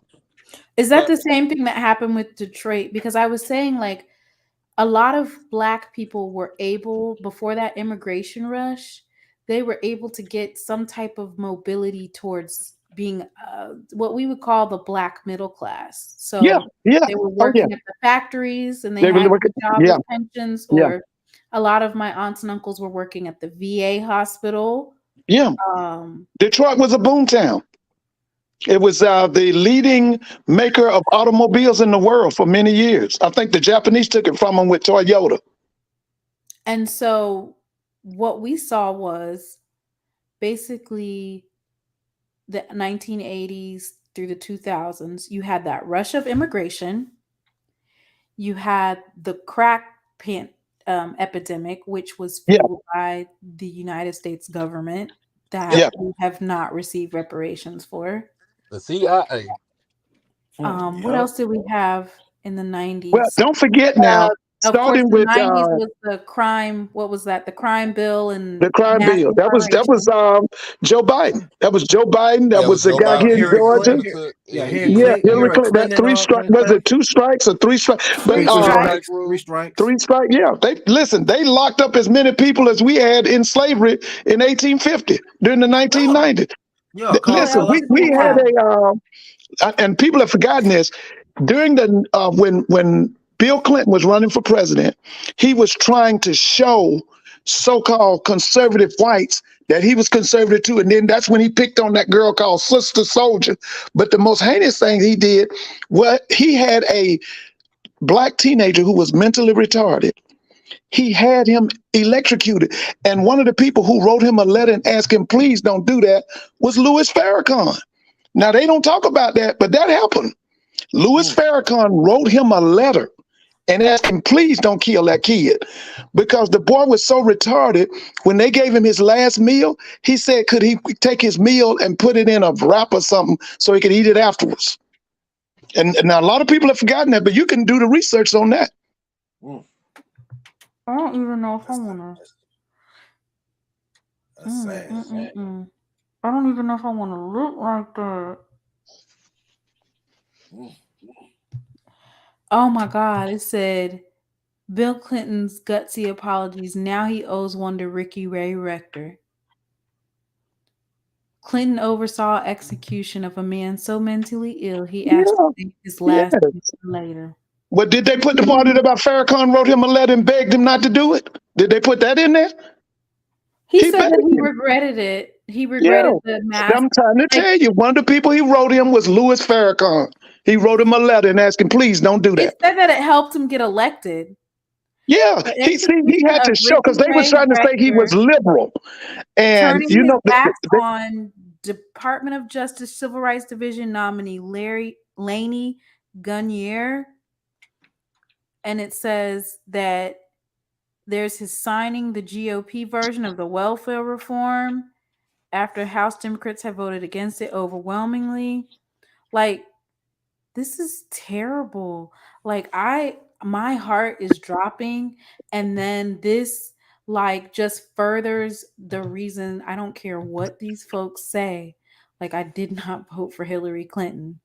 And you can blame Black Americans or people who chose not to vote for her, but me even hearing this and historically of what the Clintons have done, it just kind of puts into perspective what type of people they are. And they're just like, well, this is why affirmative action was repealed. Well, And let this me is tell why let me tell you my Hillary Clinton story. Hillary Clinton said that her hero was, and look this name up, Margaret Singer. Singer show Margaret did. Singer was was involved with something called eugenics. That's the mhm. control of the human population. Now, one of the things Margaret Singer said, she said that black people are human weeds that need to be cut down. And one of the things she always said, she said, we as the white power structure, we can't tell blacks what to do. What we have to do is pay the black preacher and let him tell black people. Now, look her name up, Margaret Singer. Now, Margaret Singer was beloved by Adolf Hitler. She was also beloved by Henry Ford. But remember what Hillary said, this is her hero. Now, look up She Margaret started Singer. playing. She taught one started playing Planned Parenthood. There you go. And then it That's says Margaret this Singer. Planned Parenthood hurry up and put out a statement about it. It said they're renouncing her. Oh, okay. Opposition claims about Margaret Singer. Margaret Margaret Singer Singer. gained worldwide renown for founding the American birth control movement and later the Planned Parenthood Federation of America. Sanger also believed in eugenics, an inherently racist and albeit ideology that labels certain people unfit to have children. Eugenics is a theory that society can be improved through planned breeding for desirable traits like intelligence and industriousness. Yeah. So And her one of the intent was states to that they advocate went for birth into was control. one of the states was North Carolina. They would round up black women and sterilize them. That's it. Look it up. You Yeah, can look that's it up. true. The Yeah, sterilization of black women in North Carolina by The Margaret Negro Singer and her group. Project, Huh? it says Sanger. Okay, so the thing of it is Sanger's outreach to the black community. How evil do you have to be? So in Harlem in 1930, Sanger opened a family planning clinic in Harlem that sought to enlist support for contraceptive use to bring the benefits of family planning to women who were denied access to their city's health and social services. Staffed by a black physician and black social worker, the clinic was endorsed by the Amsterdam News. The Negro Project was from 1939 to 1942 alongside black leaders like W.E.B. Du Bois.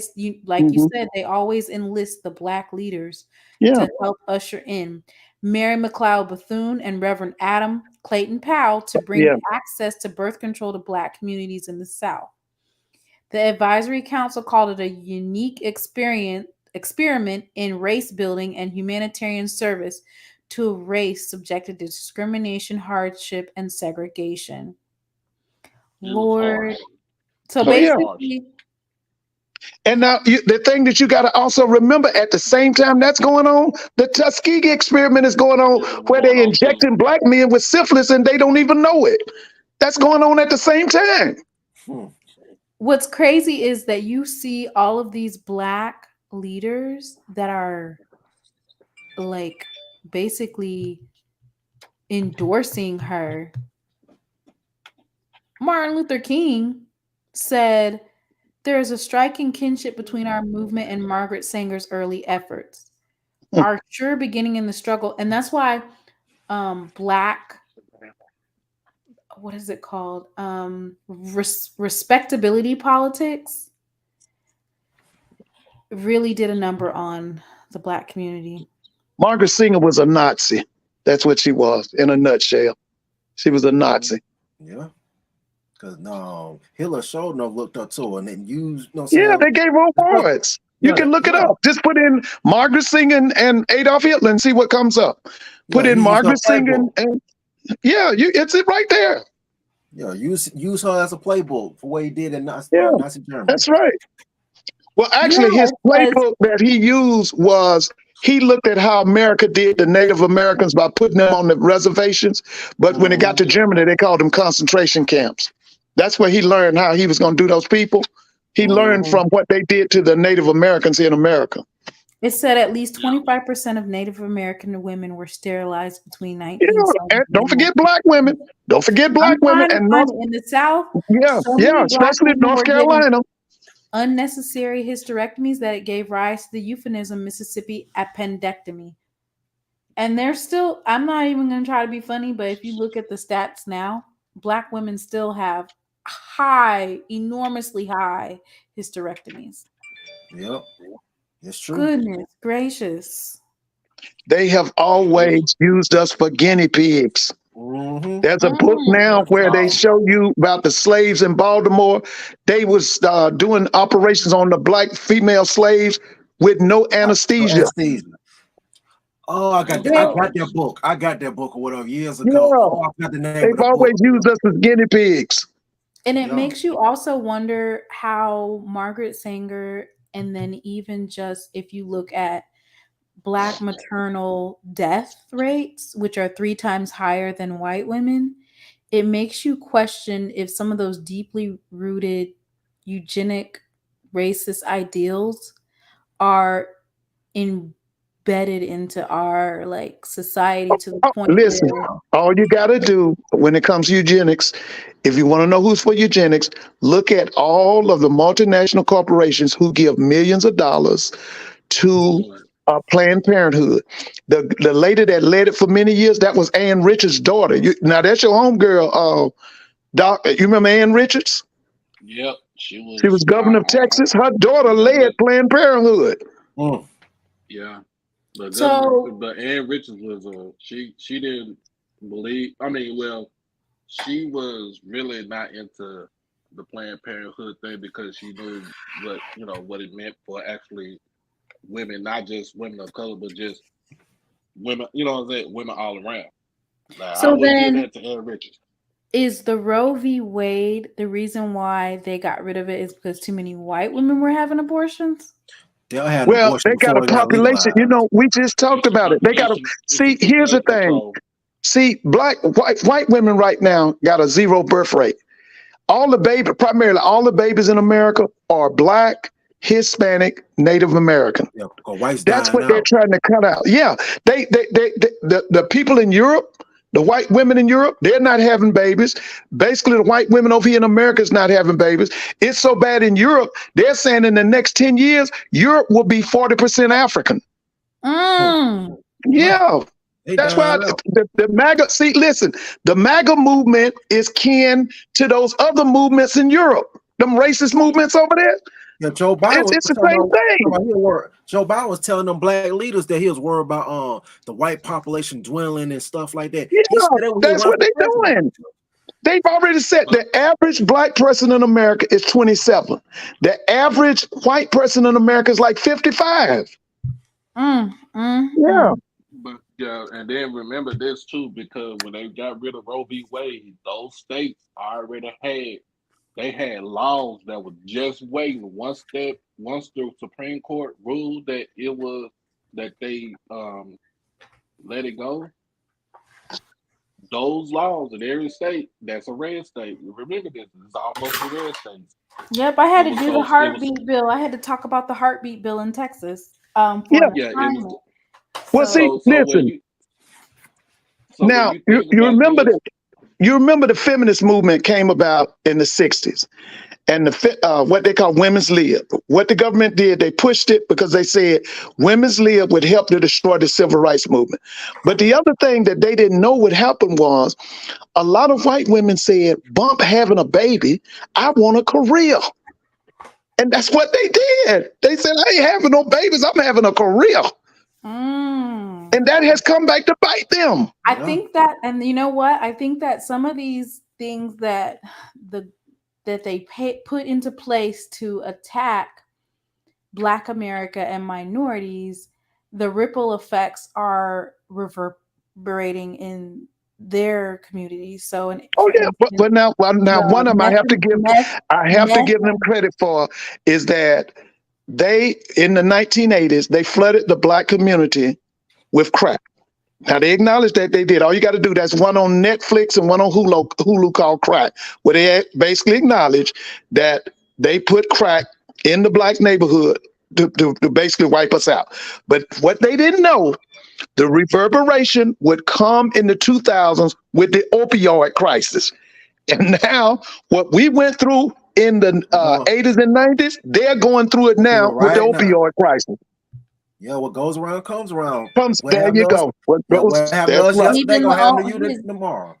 That's even right. the own president's son The own Yeah. president's son be God don't having like Hey, that. Ronald Hunt, he was a great man. Richard Hatcher was a great man. He was a lawyer. He actually called for a black convention, I think, in Gary in 72. He was a brilliant man. He at the end of his life, he was a law school teacher at a school called Valparaiso. That's a university, I think, in Indiana. But he was a great man, Richard Hatcher. He was. Mm, mm, mm, mm. So moving forward, my only concern is that all of our educational infrastructures are crumbling anyway, especially at the lower level. Well, they don't have to, because you have to remember, long as people like us are educated, we can pass down what we have. We don't have to go to a building. Because I tell my students all the time, a lot of them don't want to listen to me. And I tell them this: you have access to all educational equipment if you got a darn gone cell phone. Because if you got that cell phone, you don't have to come to this building. Because let me tell you something. At one time at Georgia Tech, 6 of their valedictorians didn't go to school, to a brick and mortar school. They were all homeschooled, and their parents were not college educated. So we can train our children. But see, what our children do, they want to take a cell phone and listen to Megan Thee Stallion all day and Cardi B all day. And all That that's ain't gonna doing is work. destroying their mind. Yeah. So I'm guessing that's why there's so much pushback for homeschooling I from don't have no problem with Yeah. it. Yeah, no, I I'm have no saying problem with it. I from don't have no state problem with it. Oh yeah, because entities. they don't want us. They want to brainwash you, whatever. With their Right. And education There you now system, that go. you they out There had you go. like school. it was Yeah. okay when they had non African American families that decided to homeschool. Okay, we'll leave them alone. But now that there's a push for homeschooling or Listen. co-opting, Now, if you want to study how they mind control us from the time we're born to the time we die, get this lady. Her name is Frances Cress Welsing. To the ice, icy Read paper. Yes, read all of her Yeah. stuff. And she tells you how they brainwash us to hate ourselves and to hate our people. And she tells you why it is the young boys have no problem killing their grandparents, killing their mamas, and killing themselves because they've been brainwashed. And you got to read this lady, France. Let me tell you how powerful she was.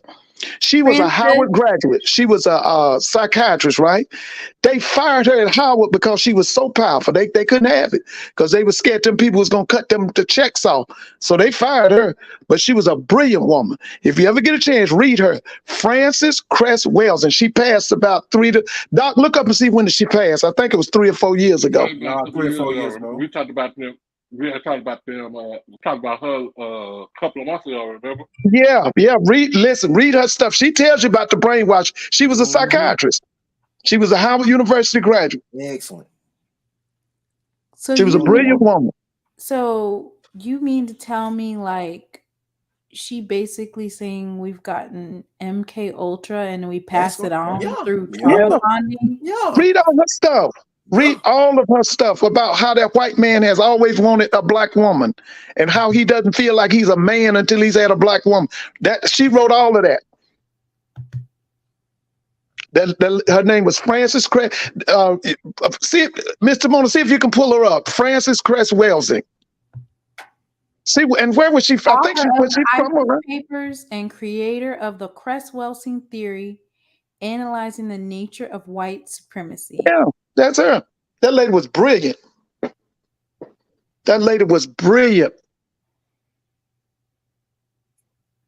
And she told you, she would tell you. Now, the other guy that also, he wrote a book called Countering the Conspiracy to Destroy Black Boys. You got to read his stuff. Yeah, he excellent too. I forgot his name. Hockey, not the other. I'm thinking about Hockey Matabutu. Hockey was the guy who had the printing press and wrote all the book. This guy was named. Oh man, he got a series of books, man. Mm-hmm. This guy's brilliant, man. Oh man, hey, put in that book right there, Mr. Mona. Put in "Countering the Conspiracy to Destroy Black Boys" and see who wrote that book. So they already know that like the rap music and stuff, that's all a part of probably their research. Oh yeah. Did you see it yet? Who wrote Countering the Conspiracy to Destroy Black Boys? Kwanzaa Kunjufu. Kunjufu. Listen, Uh-huh. let me tell you, every black boy, woman, man, whatever, please read that man. Mm-hmm. His name was Dr. Kwanzaa Kunjufu. He's out of Chicago. That man is brilliant. He got a series of books. Let me tell you, when you pick up his books, you won't put it down. So won't. I got a couple of his books, yeah. Yeah, you got to read him, man. That dude is something else, man. I met him. He was like 60 or 70 years old. He looked like he was 35. Yeah, he was brilliant. I think for us moving into this new era that you're speaking about, because at this point, the war and the attack on our community, it's already there. So we don't have anything that's countering the conspiracy. Well, yes, we do. Yes, we do. Let me tell you something. Counter it? Let me tell you what we got to do. Let me tell you what we got to do. See, we got to clean up our lives. Okay? Get that man back his liquor. Give him back his dope. Stop spending your money on prostitution. Stop doing all that crazy stuff, killing your brother. See, that's what they don't want us to do. Now, as long as we live in that immoral lifestyle, yeah, we sitting ducks. But if we give that lifestyle of his that he's given to us, give it back to him, listen, we can combat this. Because I'm going to tell you this right now, and I say this with all honesty. There's some people, I don't care what they do, going to survive because they living right. So see, the people the people that's got the problems is the people that refuse to live. Like they always say, well, listen, we can't do this, we can't do that. And Doc, you've heard me say this. Listen, we spend $10 billion a year on weave hair. If we take them $10 billion, do we have to ask them people to run our colleges? No. Okay. We spend $234 billion on tennis shoes. We got, when black people have paid their monthly bills, we got $2 trillion left over. We can do what we want to do. No, right. We can do what we want to do. Right. So I feel like you were just saying that this lady, she was telling us. So Francis Weldon. I have to read her information. Oh, you'll love it. Mr. Mona, you're going to love it. I'm going to tell you right now. Does she have the plan, or does she? Oh, yeah. She did. How to basically retrain and not pass down that trauma. Yeah. And make sure you read Kwanzaa Kunjufu. And let me just tell you this. Doc, look up. I just want you to read the first 3 or 4 sentences. Look up. It's 2 Timothy. Wait a minute. 2 Timothy 3rd chapter. Read about 3 or 4 lines of this. This is the beginning of. Look that up, Doc, and read that. Okay. It's 2 Timothy. Yeah, read 2 Timothy 3rd chapter. Just read about 3 or 4 lines of it. You're gonna hear some of the answers of what we got to do. Hold on. 2 Timothy. 2 Timothy 3rd chapter.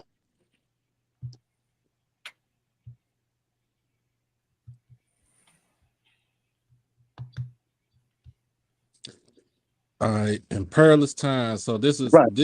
This know also that in the last days perilous times shall come.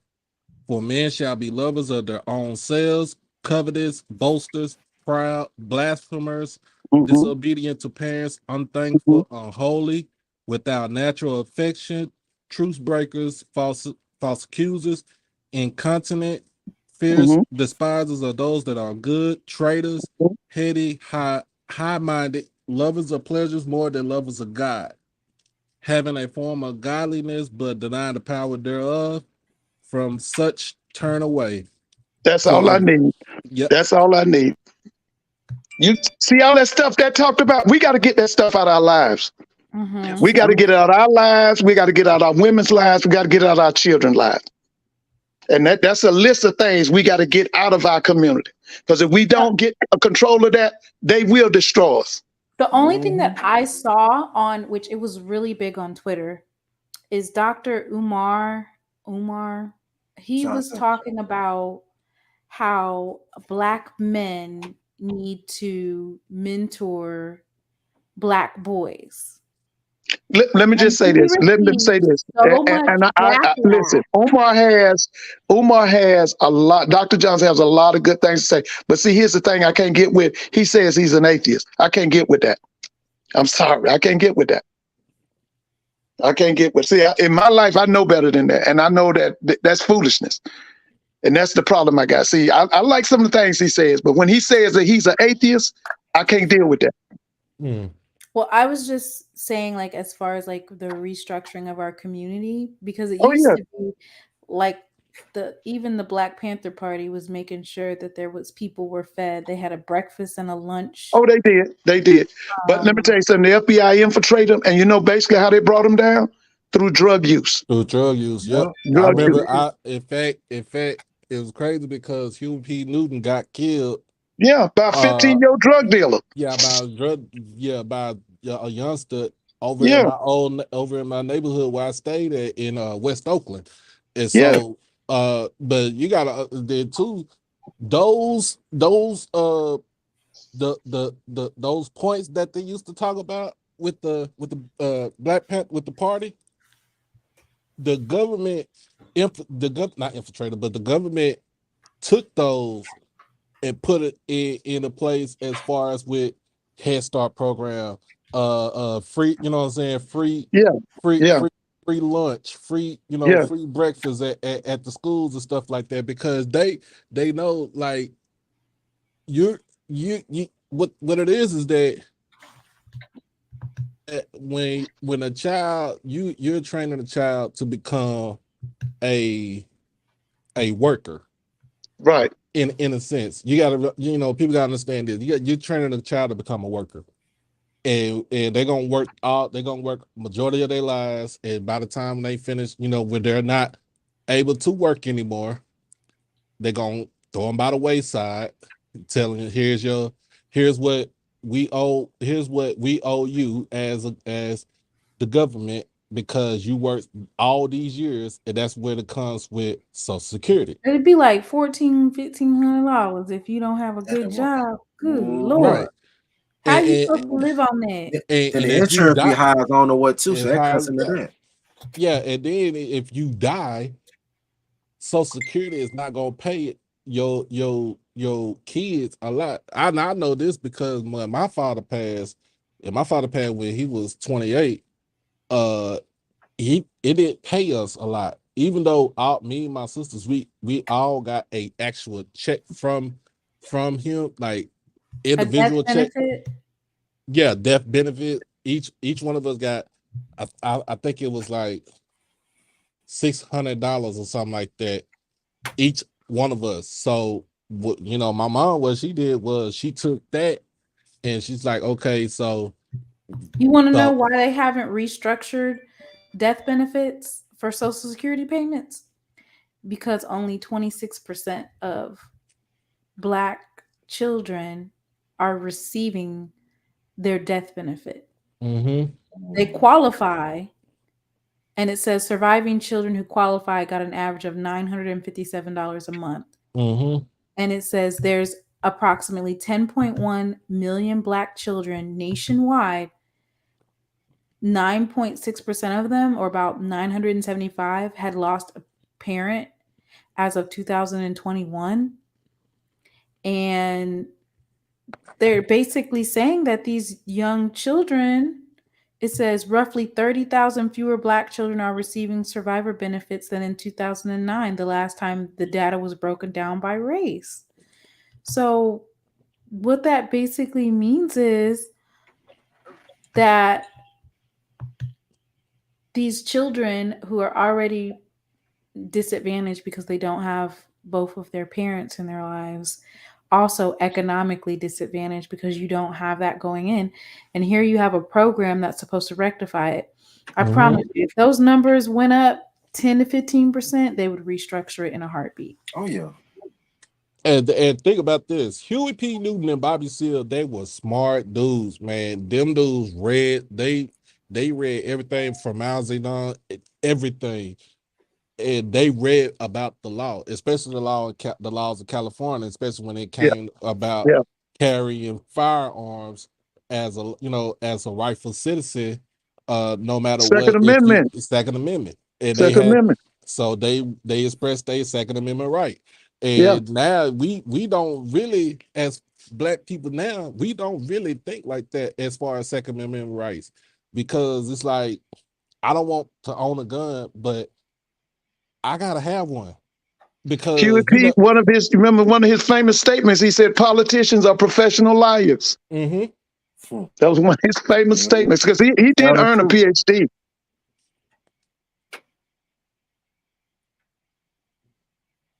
I think he earned his PhD at Santa Cruz. Was it the University of California, Santa Cruz? University. I thought it was Berkeley. That's where he got his PhD from? I think it was Berkeley, if I'm not mistaken. Okay. Because they both were students at UC Berkeley. Yeah, And I knew they were students. Yeah, I knew they were students. Yeah, Berkeley is pretty much it ain't conservative. It's out straight out. Every school in California, every university in California is damn liberal. Let me see. No, you're right. He did go. He got it from UC Santa Cruz. Santa Cruz. Okay. So he Merritt College. Yeah. So he was at Merritt College, which is still in existence. San Francisco School of Law, University of California, Santa Cruz. Yeah, we had two of the matter of fact. Now one of them is left. Two of the major forces in the Black Panther parties were two ladies. One was named Eleanor Cleaver. She was here in Atlanta. She's still here. She was on the faculty of Emory University. We had another lady by the name of Elaine Brown. She wrote the book about A Taste of Power. That was about the Black Panther. She was here for many years, but I think she left. I want to say she went to. We talking about, you said Eleanor Cleaver. You talking about Eldridge Cleaver's? She was Eldridge Cleaver's wife. She's here. Right. I don't know if she's retired, but at one time she was in the law department at Emory University. And Elaine Brown was here also. She wrote a book about this kid who murdered this guy in front of his family. They called him Little B. She wrote a book about the condemnation. The book, hey, look this up, Mr. Mona. The Condemnation of Little B by Elaine Brown. See if that comes up.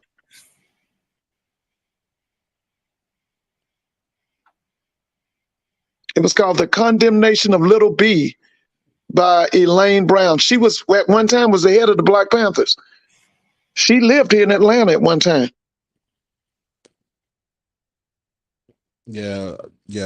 Huey P. Newton was murdered by the dude, the kid. He was part of the Black Gorilla family. Okay. Did y'all see that book called The Condemnation of Little B? I had seen that one. Yeah, she wrote that book. I think she wrote that book while she was in Atlanta. But her name was Elaine Brown. I want to say Elaine was from Philadelphia, but she migrates out to, she went out to California and got really big in the Panthers. Anybody see anything on her, Elaine Brown?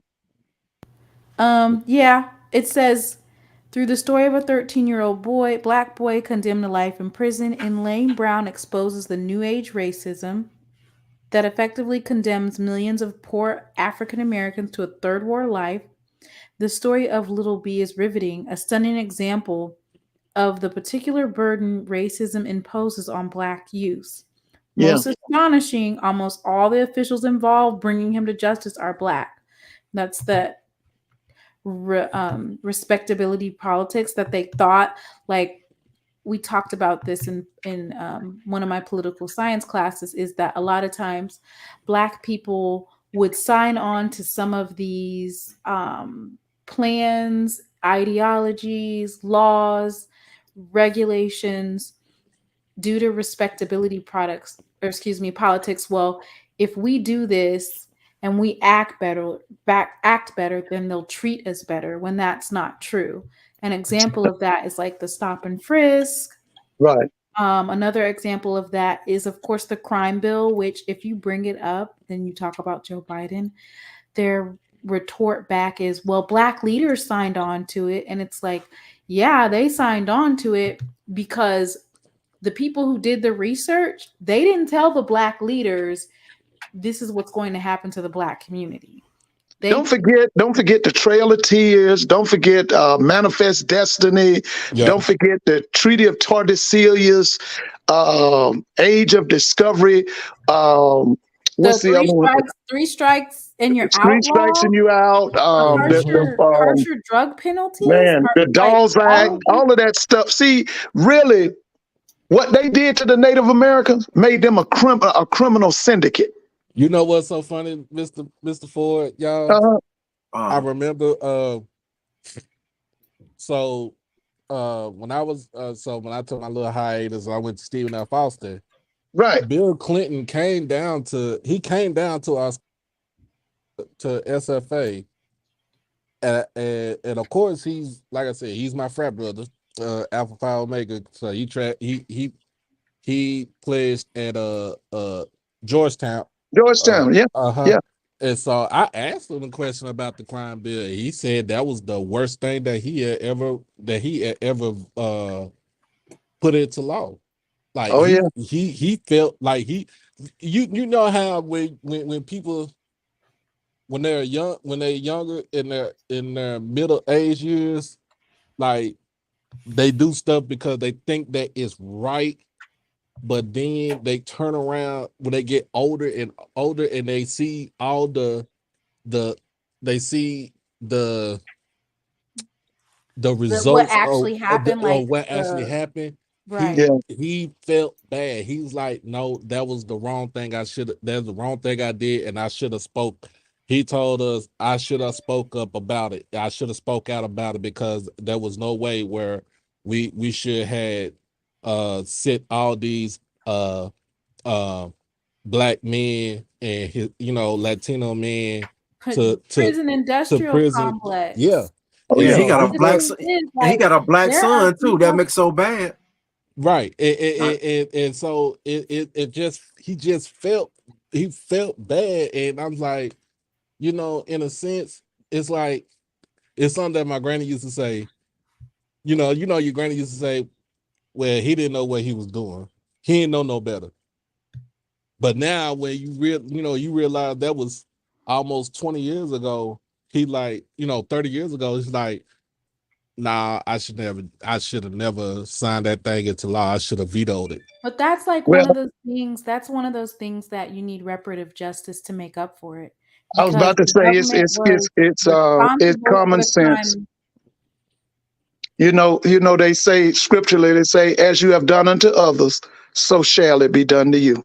Mm-hmm. Right. And then that's my other thing is, and I was like, being at this particular convention, when I tell you that there is intent behind it, there are literally people who, for a living, they run numbers, run data, and they figure out what will happen if we do X, Y, and Z.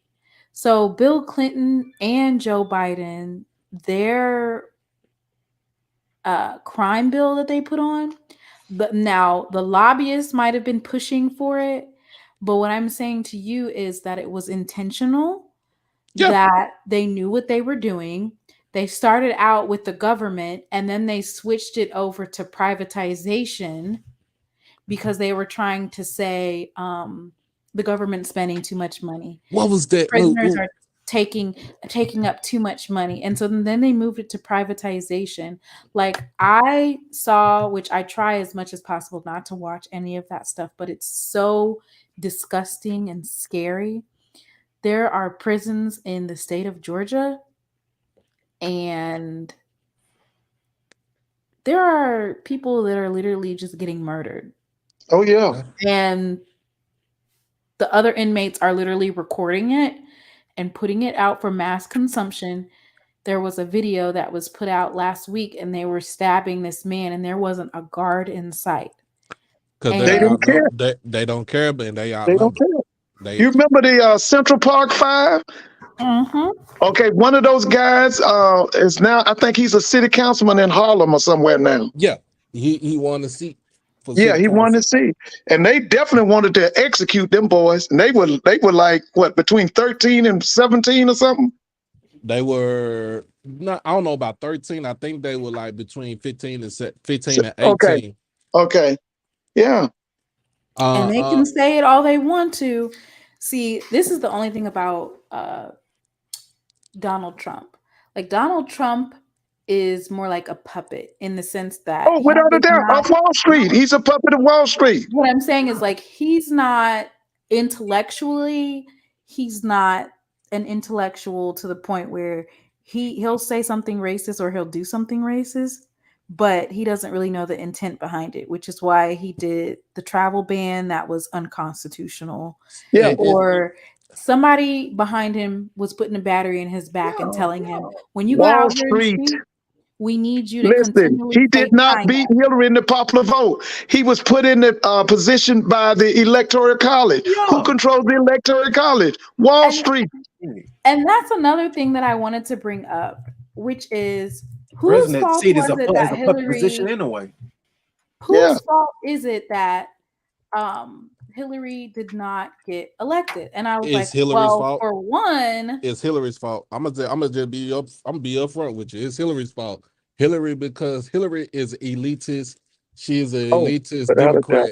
It ran in her family. Her family were rich. Some of them Yeah, were politicians, and she felt like, in a sense, she felt like that it was her right that she would get she would get that the seat she for the. didn't want to recede it when Obama won. But yeah, and then she felt it should. But see, she and Bill had done a lot of favors, and what they did was cashed in their chips.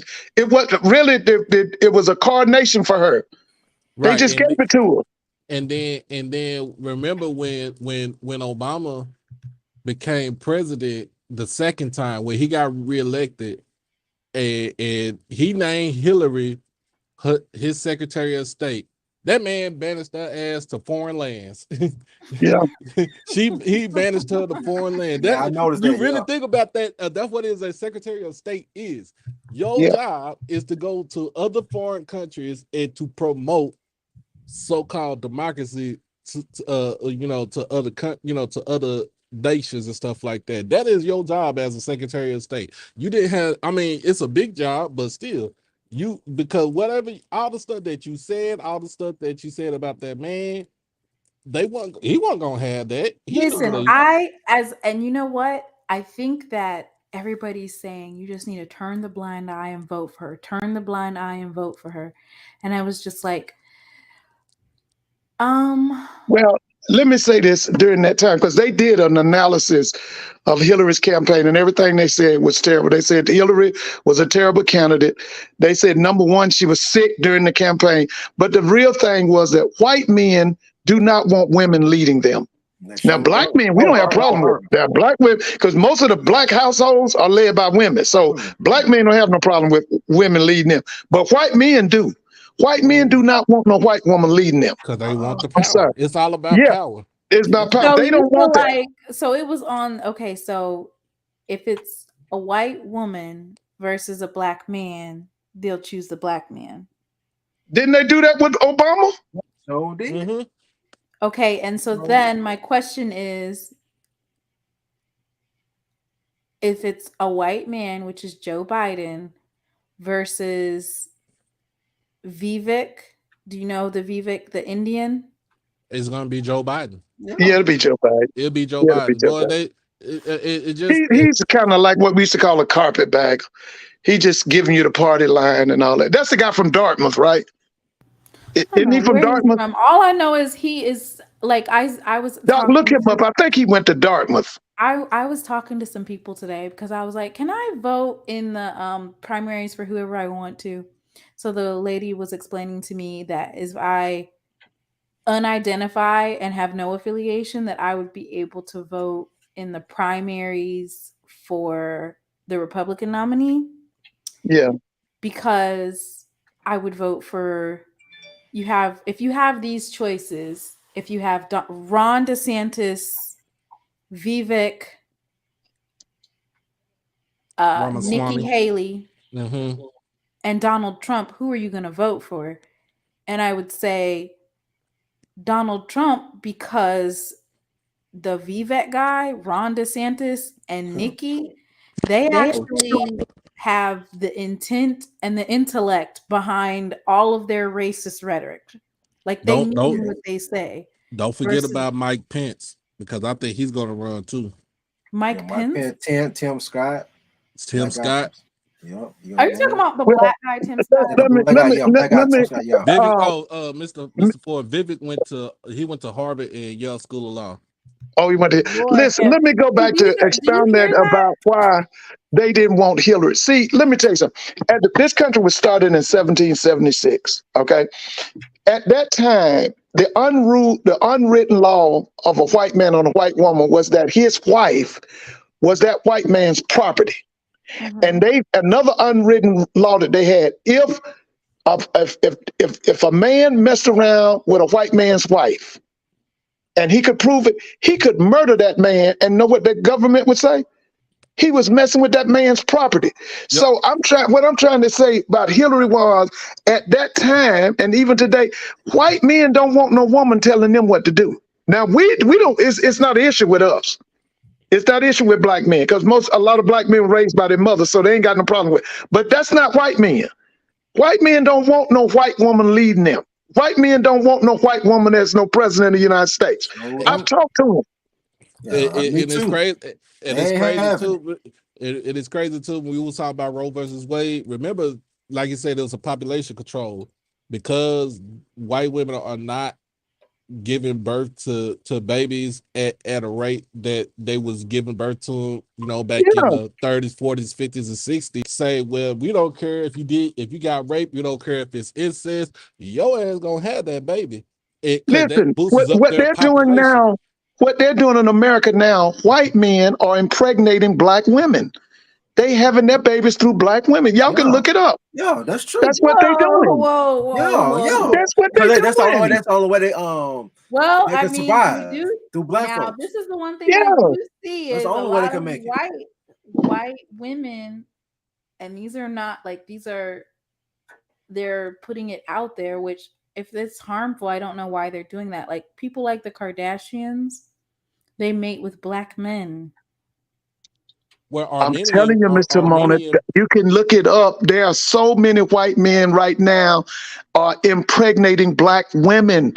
They know that's the only way, like the young man just said, they know that's the way they're going to have to survive. They got it, because you have to understand the most important person in that thing, when the baby comes out, the baby takes on the nationality of the man. Of the father. Man in. The They're saying Donald Trump is not as dumb as I think. It's not that he's not as dumb as I think. He is dumb. He's dumb. The dumbest of all of those candidates. Meaning, he's just a rich white man, but he's dumb now. Yeah, like he's not like the people just. I mean, Doc just told you that Vivek is a graduate of Harvard and Yale.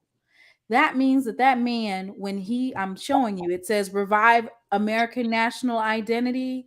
And where it says dismantle Lyndon B. Johnson's executive order and which I looked up what that executive order is, and that's basically to right the wrongs of discrimination in government contracts. Now, what I did find out regarding government contracts is that white men would have their wives put a business in their wives' names and then get a contract because their wife is a woman, and get a government contract based off of that. And that's how they went about basically tricking the system.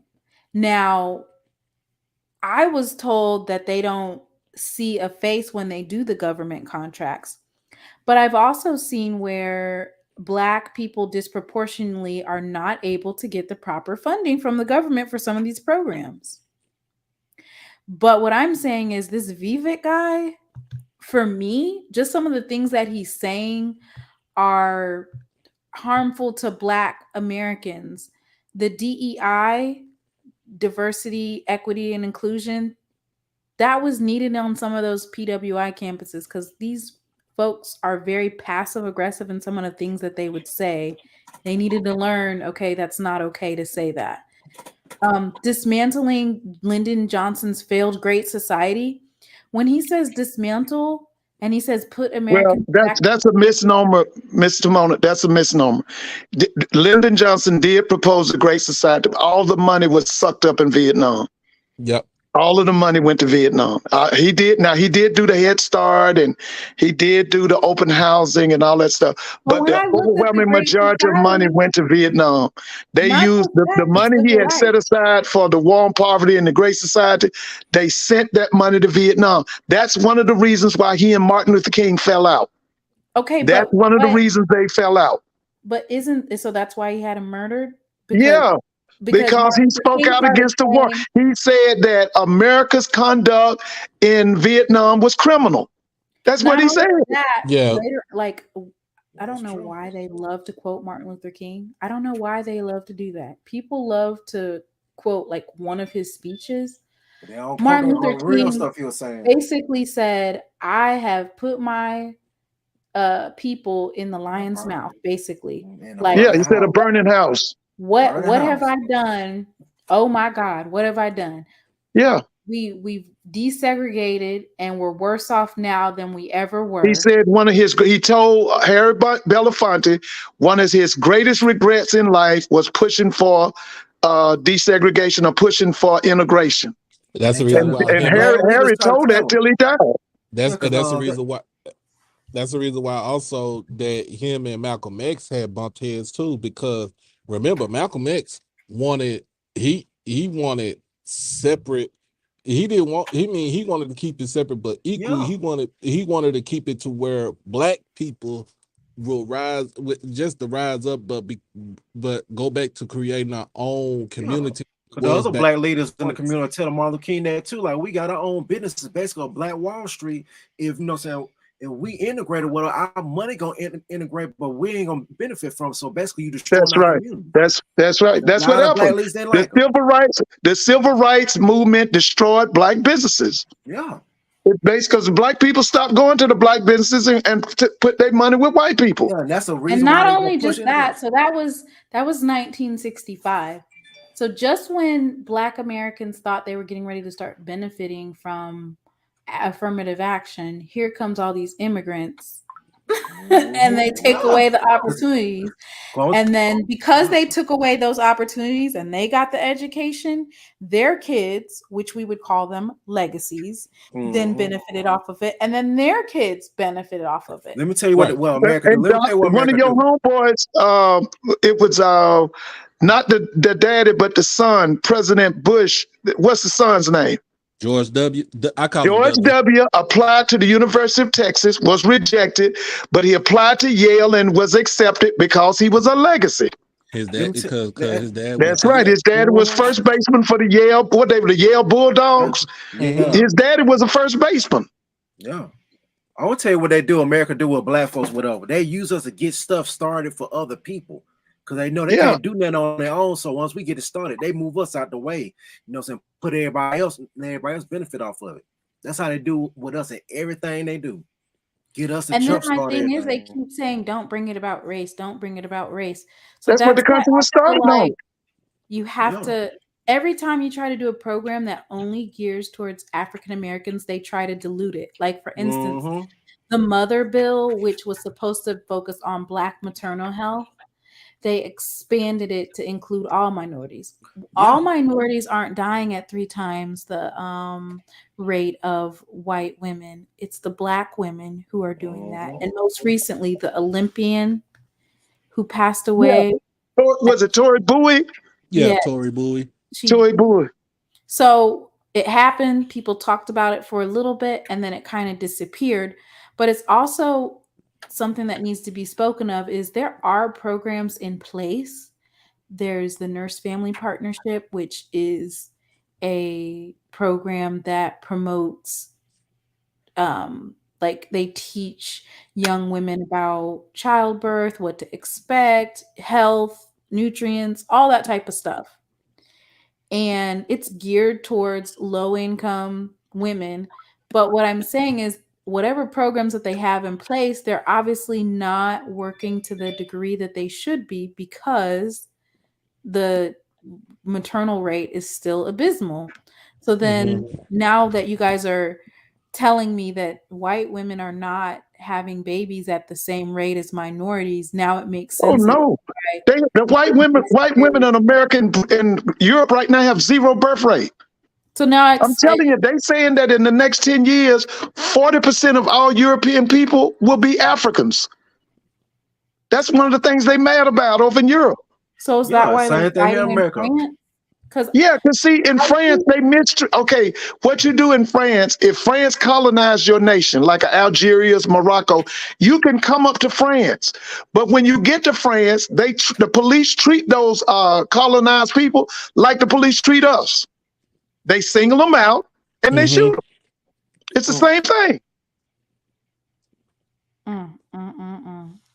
I mean, they said that the country is rioting and they're burning stuff Yeah, down. yeah, because once again, they don't tell you this, but you got a lot of Africans who are walking from Africa to Europe. One of them is that boy that's with the Milwaukee Bucks. What's his name? His family is Nigerian, but he calls himself the Greek Freak. Giannis. Yeah, Giannis. Okay, the other one played with Kevin Garnett with the Oklahoma. They were the Oklahoma City Thunder. What's You talking about Serge Ibaka? Yeah, Serge Ibaka. Serge Ibaka started in Africa. They walked over to Greece or Spain, or I think it was Spain or somewhere. You can look it up. Yeah, you can walk to Spain. They did. And see, that's what a lot of Africans are doing. That's why there's so much turmoil over there, especially in Western Europe. They've already told them Africans are multiplying. They gonna take over. They're gonna be just like it was in the Dark Ages. Yeah, well, actually, we control. The first Europeans were black people. They didn't want y'all to know that. Yeah, but the first Europeans were black. They didn't already prove that. Yeah, even even the 1700s, they were still black. Yeah, the people that we call Anglo-Saxons. The first Anglo-Saxons were black people. Yeah, white folks came they were black people. late. I mean, late, like maybe a couple 400 years ago or something. Oh, yo, all them folks were black.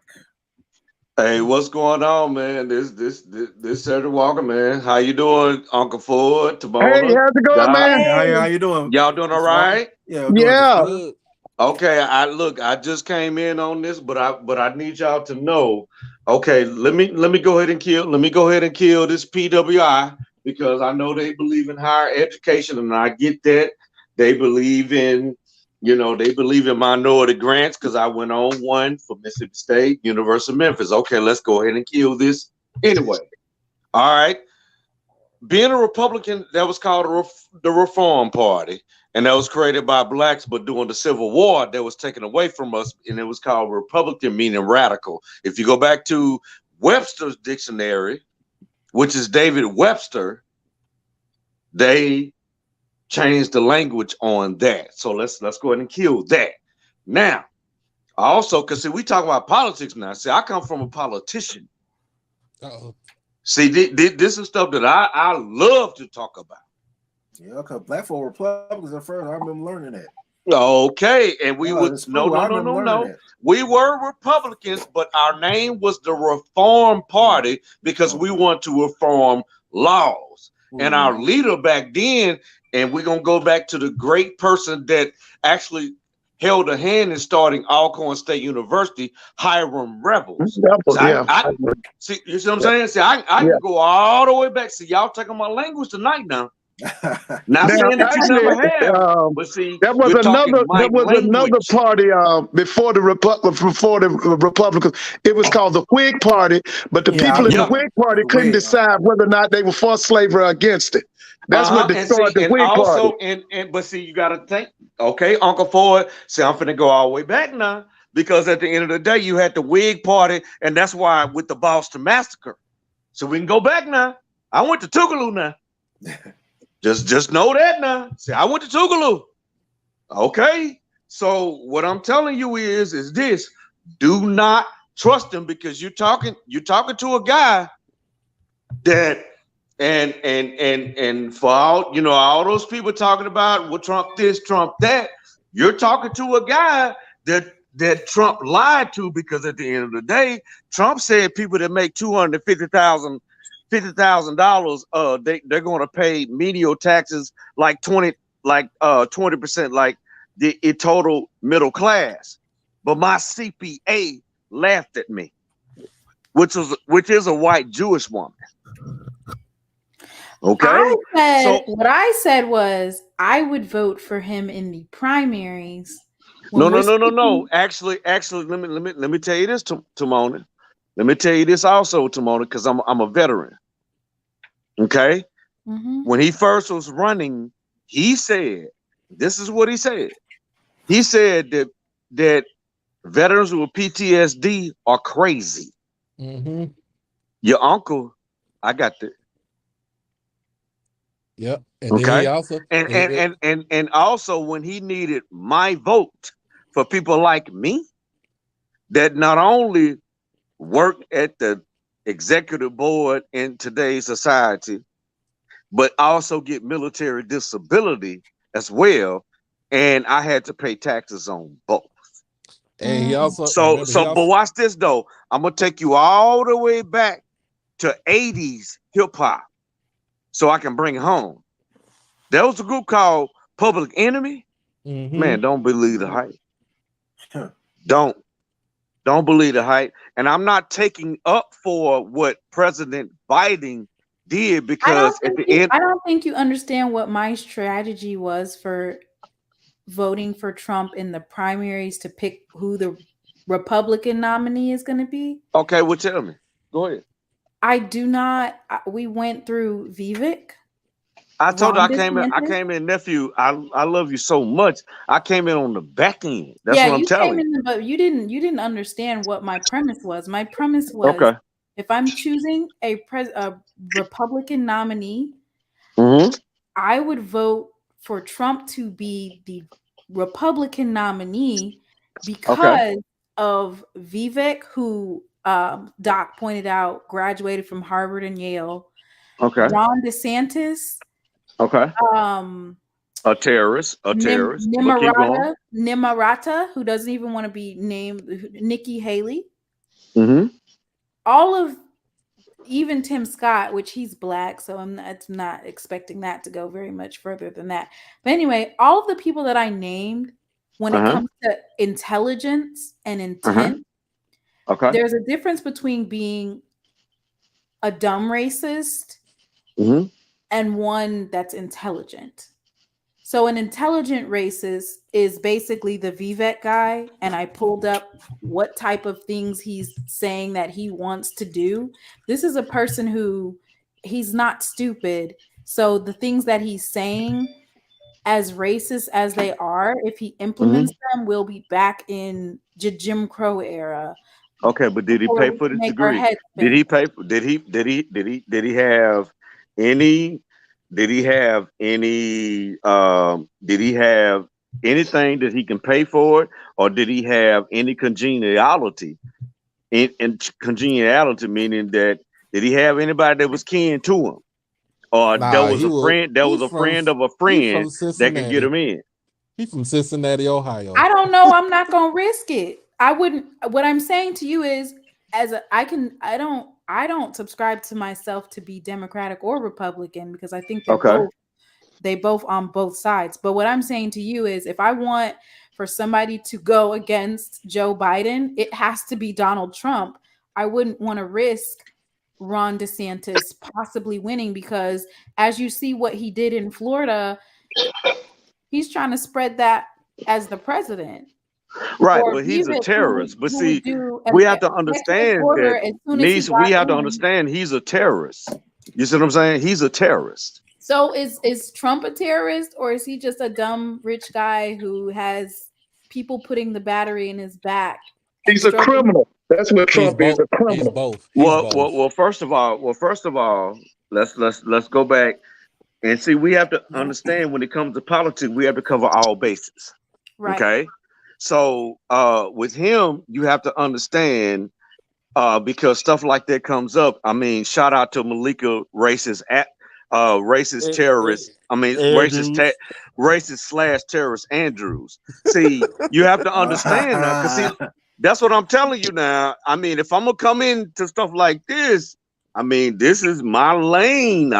When I say Right. Niecy, I love you to death, and I love I my just nephew, I just and was I explaining my respect. And premise. when I say, because see, you got to understand, I brought this to Doc, and I was the one that said that Uncle Ford needs to be the HBCU, and he'll tell you that I'm telling the truth. He needs to be he needs to get of the millennium.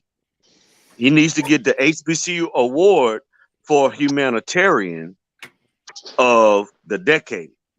Now, this is something that I've been working on, and it was gonna be a surprise, you know what I'm saying, Uncle Ford. But at the end of the day, I gotta say it now because y'all are in my lane now. Right. And I'm just telling you, sweetheart, I'm telling you, you have to understand, because at the end of the day, let's just take somebody like President Obama. All right, let's start there. It was black people that stated that he didn't do anything for black people, right? Okay, I so found let's go out back. why that was, but I found out from Okay, a but political watch this standpoint. though. He was also accused of his birth certificate. He was also accused of, not marrying a black wife that basically ran him. See, I go deep. He also got accused of, he couldn't get anything done. But let's go to the platform. At the end of the day, his first 2 years while he was in office, Republicans got mad and they began to vote. These are the same people that voted in Mississippi to keep the flag bearing. Right. So I These are the feel like same. This the same people. Okay, let me keep it going deeper. This the same people that Tater Tot stated when he was in Hattiesburg. I'm so glad that I'm out of Jackson, but damn it, you got a house in Jackson with maids.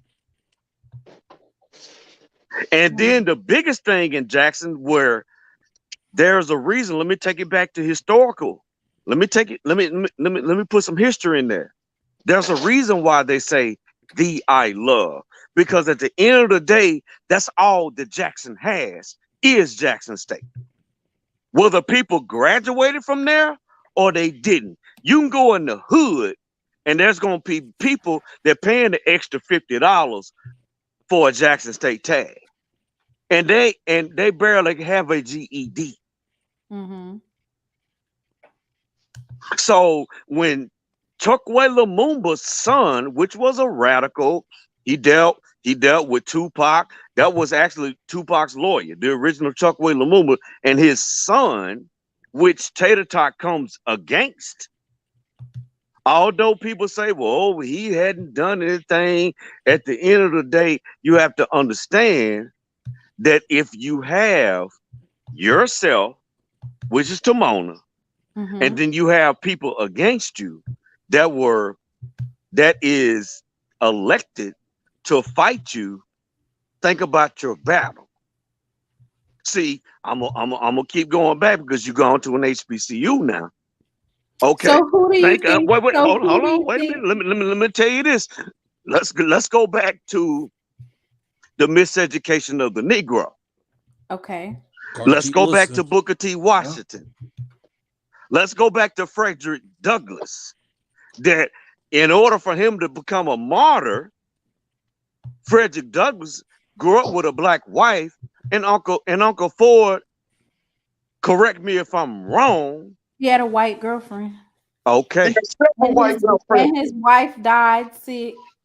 Okay, but let's go to the groundworks. How did he begin to be accepted?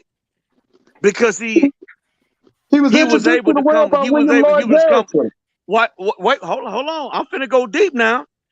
You ever heard of Papaw and Mamaw? He was accepted because it was one of them. So if we're gonna do this thing, let's do this thing. And I'm not saying that it's Democratic or Republican. I can't tell you to vote either way, because I have to tell you, I have to advise you to vote for what's bringing you and your platform the best thing is smoking. That's what It's not, voting is all about. for me, it's not even about that. My concern is I do not Okay. want Vivek or Ron DeSantis to be Okay. the Republican nominee. I don't even want them to Okay. be an option. So if I don't want them to be an option in a primary, I can vote for Okay. Donald Trump to help him be the one that's chosen. Okay.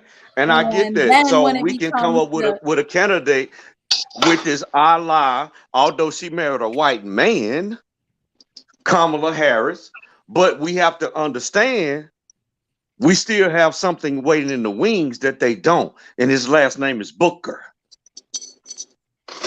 We have some Cory in the wings. Booker, Oh, we have some in the wings. Just you trust talking me. about Cory Booker?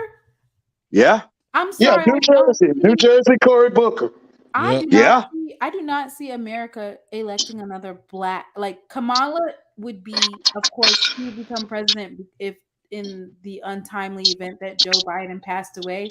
But I do not foresee, it's kind of like that black model myth where if one black Mm-hmm. gets it, anybody else can. Like I honestly Mm-hmm. do not see America electing another black president. But you have to understand. Let's go back.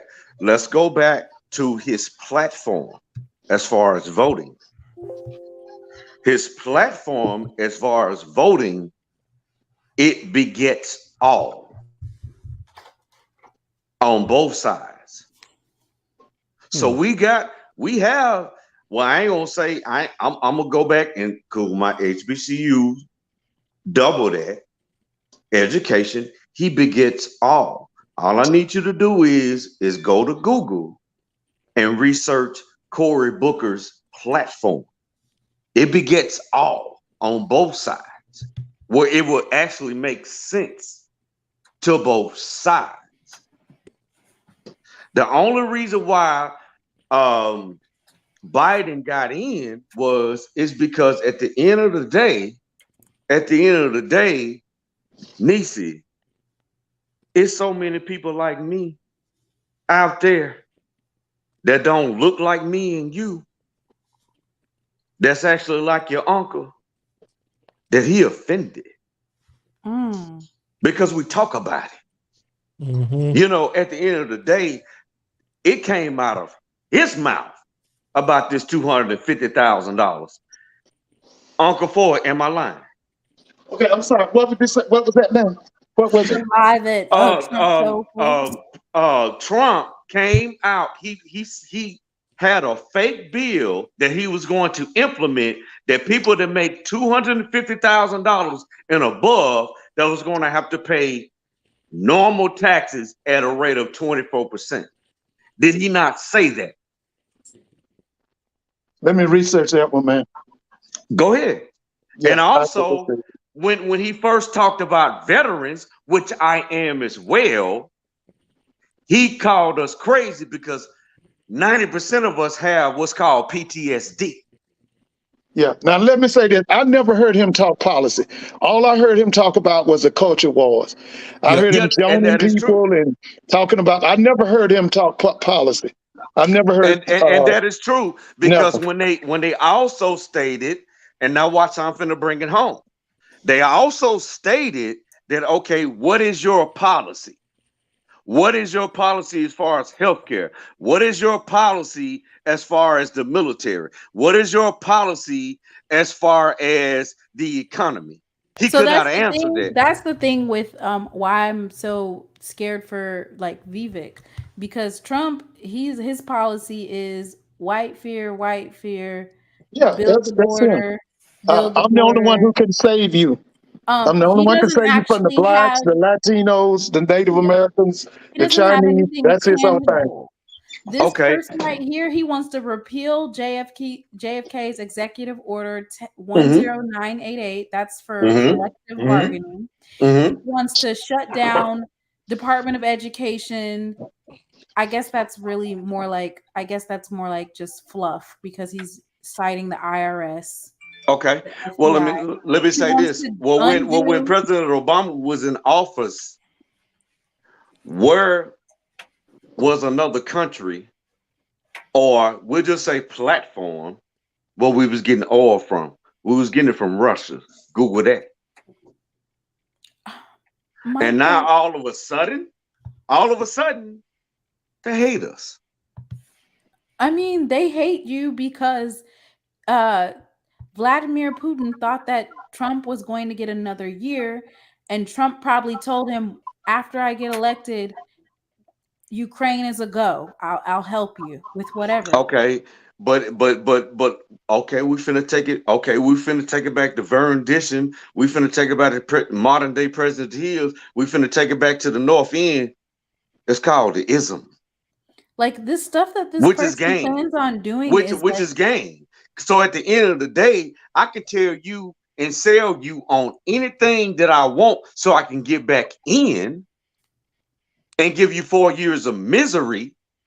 But at the end of the day, once I'm in, I can renege on any and everything I'm saying, because at the end of the day, there's a 99.999% that you're going to veto me and impeach me. kind of like when Biden promised student loan to go away when he knew that would never hold. Okay, but at the end of the day, that goes back to the Senate and the House of Representatives. So if you don't have, but see, the way America is set up, you have to win over both. So let's say if you get the House of Representatives saying the okay, but if the Senate comes in and says nay, then where are you going? Right. You see what I'm saying? Because right. At the end of the day, we also had to put up last week with a Oreo that has a white wife that actually was stating that January the 6th was a great thing. He's a criminal too. That's not only in criminal. his household. Who they talking about? Is in his bed. Talking about Clarence Thomas. He's a criminal. Oh my That's God. in his bed. He's This is the same guy that actually raped that lady and got off because he said, you know what? I'm a Republican. I do whatever you say I do. Well, he was put in by the Bushes. That's why he got off, because he's a lackey for the Bushes. Exactly. Exactly. So at the end of the day, I can't say how you need to vote. But the only thing I can say, because see, I'll be 47 next Friday. Only thing I can say is the way we need to vote is how to help us. All you have to do is Google everything I'm saying, because these are the things that affected me. I don't care nothing about what people might think. They might say, oh, well, Uncle said, he doing this and that. But at the end of the day, my CPA that is white, she laughed at me with that $250,000. Because I brought it to her. I was like, well, I ain't agree with it, but shit, I can, you know what I'm saying? Let me get some tax break. And she was like, what you talking about? That's not in effect. You still paying 38 cents on the dollar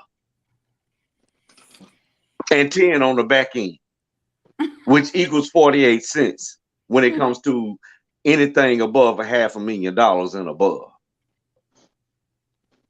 And if you want, I can actually screenshot and show it to you. Trump ain't shit, and I get it. Oh, Biden, okay. I get it. Back in the day, this and that. But at the end of the day, he's trying to do something because he learned from the best that couldn't get it done because of the House of the House of Representatives and the Senate. And he was under this guy, and he figures that, okay, since I'm a Caucasian man, let me try to see if I can get this done. And that's okay. So Copilot says Republicans are going to run hard on Joe Biden's age. Mind you, Trump is probably not even 3 years younger than him. They about the damn same age. Yeah, right. Yeah, I think Trump was 78, 79. And Trump actually, just like we got to go back now. Like I said, when it comes to voting, I look at everything because again, I'm just like Uncle Ford. Yeah. I look into things. You got to think Trump is on his second heart. Google that. What? Yeah, on his second heart. What you I ain't mean know his that. second heart?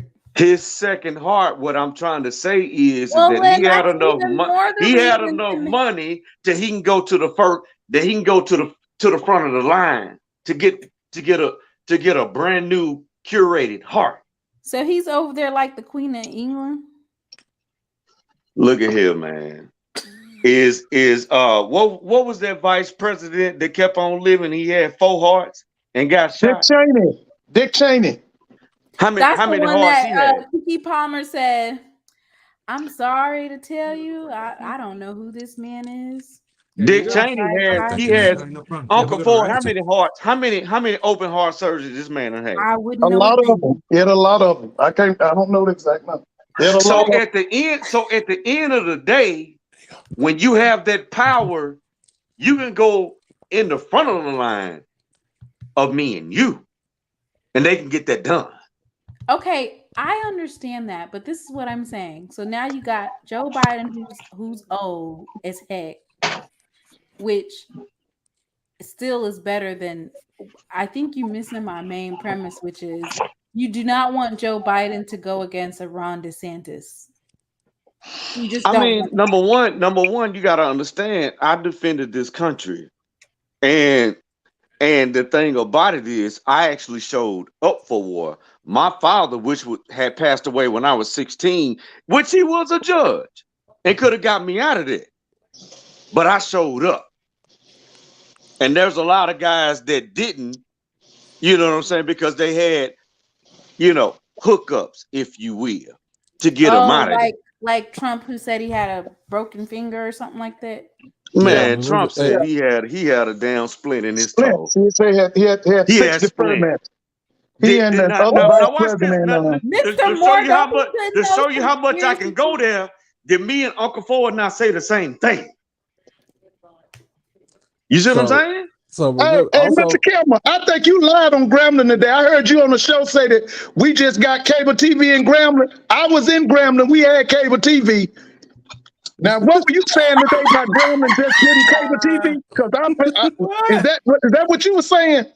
You said the Grambling just got cable TV? Ooh, wait, they're wrong for that. Is that what you said today on that man's show, Mr. Campbell? I remember. Hey, Because when I was at Grambling, we had cable TV. Hey, remember Trump also mocked John McCain for being a POW. Yeah, he sure did. Remember that too. He He's a mocked coward. John He said he was McCain. a coward or something like that. He was a coward. It was a coward move. He said, I don't Well, like. Mr. Campbell, we had TBS too. Don't forget that. Oh, We had Lord. CNN, BET, and we had TBS because I watch the Braves every day. Mr. Campbell about to come on there.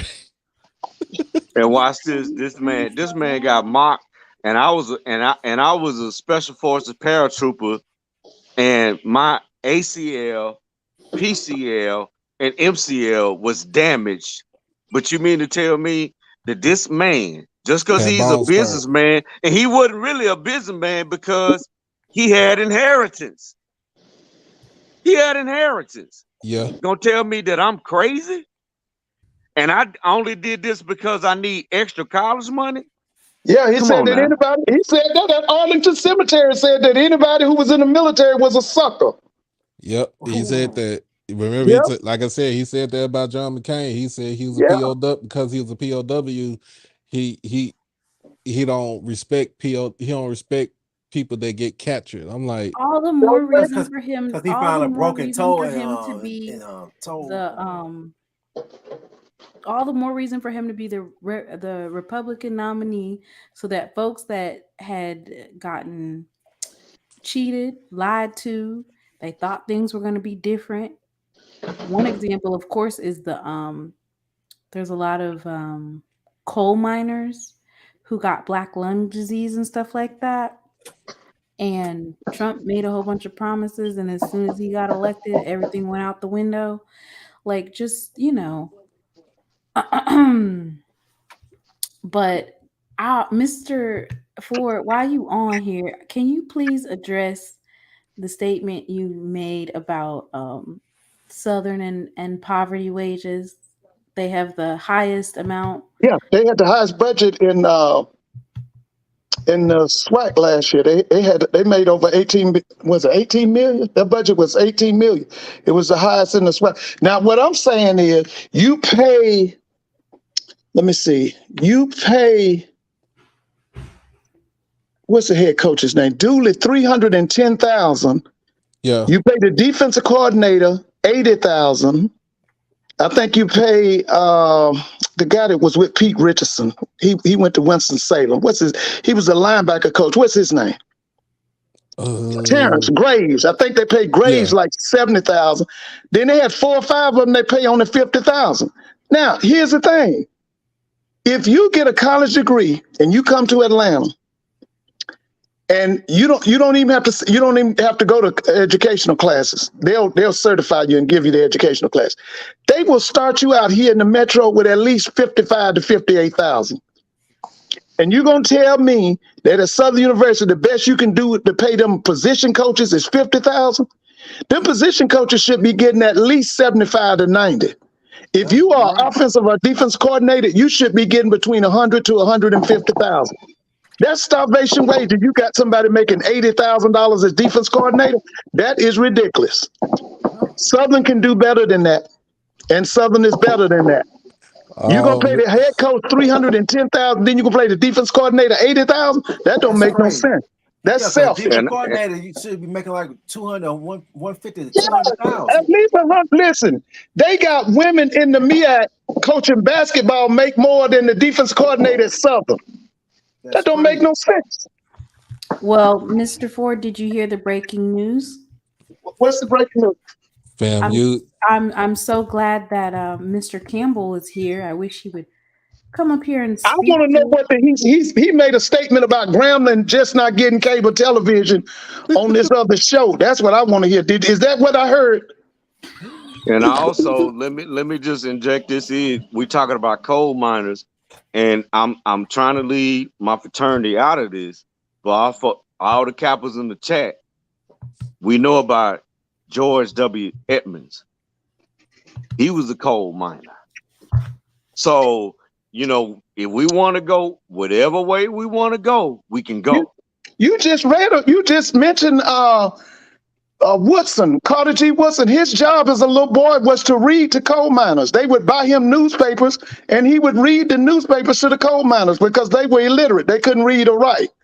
And his job as a little boy, because he could read, his job was to read to the coal miners. They would get all the black newspapers, and he would read to them. That's because think about back then, Uncle Ford. What was the biggest job that black people could make money besides the stock market? It was coal mining. Yeah. It was coal mining. Yeah. So, like I said, it runs deeper than you think. Right. Because at the end of the day, like I said, it's snakes on both sides. I get that. But at the end of the day, it's going to come down to Democrats and Republicans. And we have to take really, and I hate saying this because it's sad that I got to say this, because I thought Bernie Sanders was so qualified that he was actually taking a step down for the country. He got screwed over. That we have to take the lesser of two evils. And the lesser of two evils. We have to. It's a hard pill to swallow, but I wasn't. That's who gets the run. Swallow, but I couldn't pull the trigger with Hillary. But this next go around it'll be different. But this last probably like 15 minutes, I just want to discuss some SWAC news. Breaking news for Mr. Ford: the FAMU women's basketball coach Shalon Pillow resigned today. What took them so long? When they gonna get a boys coach? You got the most beautiful arena in the SWAC. All y'all care about is football. Listen, go back and look at the boys basketball coach's record. The last, hey, pull it up. So Doc, Coach pull Pillow up was the record. 4 I can't think of his name. That guy has been down there 5 years and has never had a winning season. well, Yeah, she's been Miss 4 Campbell, and y'all 14. don't care about basketball at FAMU? She was 4 and 14.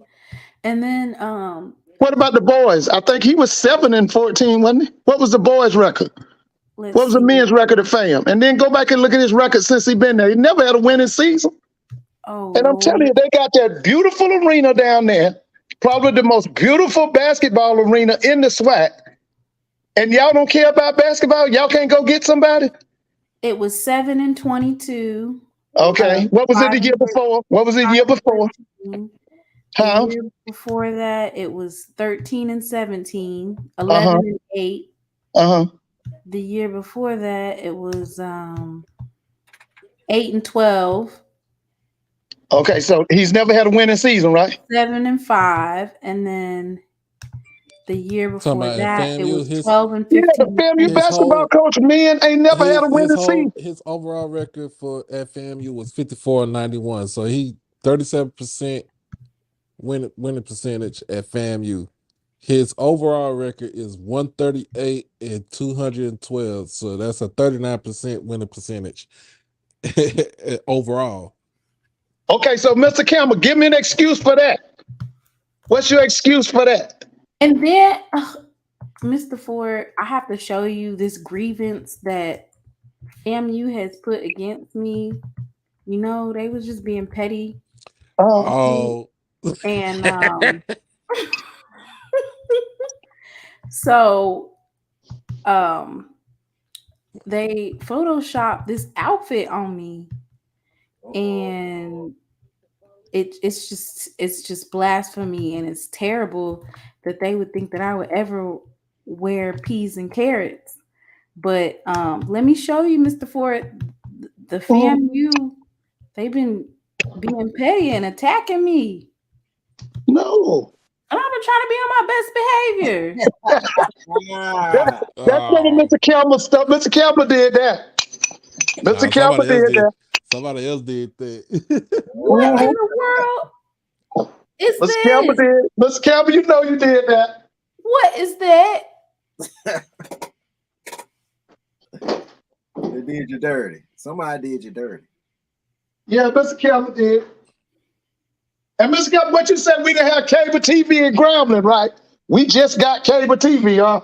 Okay. All right. So, just know, right now I'm kind of chilling. I'm chilling right now with the petty. So just know when I come back, it's gonna be lethal. Oh, let me tell y'all about not FAMU, but Valley. What I heard, Valley revamped their whole football roster. They did what now, Doc? They revamped that. They scrapped the whole football roster. They signed 62 players, high school, JUCO, and transfers. So they following the Dion pattern. You ain't lying. That's what I was thinking. When I tell you they about to beat Florida A&M in Valley. It was we had a prognostication last night, so we were on HBCU Nightly last night on Twitter, and one of the prognostications was Valley gonna catch somebody slipping. So, And the crazy part about it is that everybody lottie dottie is not there basically because of hate and because of, and I'm gonna say it, jealousy, because Jackson State is it's a blue blood type university. But people don't understand is this. Don't hate the player, hate the game. Because at the end of the day, Coach O, look at his title from last year, the last 3 years. His title was Director of Recruiting. So if that was his title, where do you think a lot of these recruits came from? You don't think that he saw that, you know what, we have Coach Prime here. We can actually get the best of the best now to come into the SWAC. And all I gotta do is put him on the phone, or him through FaceTime, or him with an email, or him on Twitter to solidify the stance. Why do you think that even after Coach Prime has left, and people always say that when you want to come to Mississippi high school football, yeah, you have Georgia, yeah, you have Florida, yeah, you have California, yeah, you have Texas, but you mean to tell me there's a lot of homegrown that may not even go on to Jackson State that are NFL All-Pro, and they play high school football in Mississippi. Yeah, Mississippi always been a hotbed for talent in football and So basketball. now watch this. So you mean to tell me that two incoming freshmen, they got Jackson State has the first team wide receiver all state coming in, and the second team all state wide receiver coming in as a freshman. Both of them played basketball. One of them hit 32 points a night, but he was second team as a wide receiver. And then you have two guys that made Mississippi high school. Well, you had one that was Mississippi High School Player of the Year at QB. Then the other one that's really, in my opinion, at the bottom on our quarterback room, but he was JUCO All-American Player of the Year. Or Yep. Yeah. Feel you it talking about short. Short, right? Feel it short. Bar none, when you go through each and every section of our team, that's why this little stunt that the Famuites pulled, the Famunites, whatever, the snake The serpent, rattlers. the rattlers, the little stunt that they pulled, it will not go unanswered. All I'm Yeah. gonna say is no way that you have a 3-time All-American guy. He was 3 times All-American at his school. That was a HBCU. But he says, okay, I want to come to Jackson State, me and my baby. Hint, hint. I'm gonna bring my baby down, my mama them down, my mama them down, since we talking about Mississippi. And you mean to tell me he says he wants to play for Jackson State when his boy that ended up leaving got him to come there, and he said, you know what, I'm gonna stay. But he has proven himself 3 times All-American at a school where it's super cold at. You And talking about Isaias Guthrie? okay. All right. Now, for all you SWACers, you please tell me, since you always used to talk about Mr., because I gotta call him Mr. because he's a JSU graduate, Mr. Shiloh Sanders. Now we have a person in that spot that y'all always talking about his deficiencies. You got a guy now that can cover the run and cover the pass too. Oh, Yeah. So you mean to tell me, and also the SWAC, a la Willie Simmons and Eric Dooley, you are not doing your research. You mean to tell me you got 2 guys that, so you mean to tell me, Southern fans, didn't LSU blow y'all out when y'all played them last year? Like a dog. Okay, so now let's get back to the foundational proxy of everything. You got two guys that actually transferred from as freshmen to Jackson State that couldn't touch the field, that actually blew your ass out. But they at JSU, like right now. Now you got a guy that came back from Auburn. Now you got a guy that came back from Florida State. That's just the defensive line. We ain't talking about linebackers. We ain't talking about safeties, DBs. So all I'm saying is Willie Simmons, Eric Dooley, whomever else, you about to face a team that is deep in every room. Now you're talking about how are they going to jail? They hadn't been there. Name another SWAC team that's 3 deep at every position. And I didn't say room. I said every position in the SWAC. Name one. And Because it damn sure ain't Florida A&M. Uh-oh. Since we want to talk that, I already know y'all depth chart and who's starting. You know those 2 freshmen that got beat last year? They're starting this year, and you didn't bring nobody in behind them. Uh-oh. Mr. Campbell's coming to the plate to speak up. Hey, I'm gonna say this. I'm gonna give a You shout out. You may want to do your research now. You may want to do your research because a lot of this is not talk. And then another thing, TC played on a dynasty. Big that Daddy. Jackson State will hang 70 on your head. Now, am I lying, Uncle Ford? Hey, I was at A&M when they blew us out. I was at A&M when they blew us out or whatever. So I seen it firsthand. Nah, I'm gonna tell you. But what? Let's go back to what TC Taylor stated. He said that I'm going to put a product on the field like when I was playing. That's a scary thought. That's a scary thought. Don't want to do that. They don't want that to happen. No, they don't want that type of stuff. What do you have to say about this? You know, first of all, I want Cedric Walker is a well-respected brother of Delta Chapel, Calvary Baptist side Jackson State. So I'm always going to listen to what he has to say. Father was a well-renowned judge in the city of Jackson. So the boy was raised right.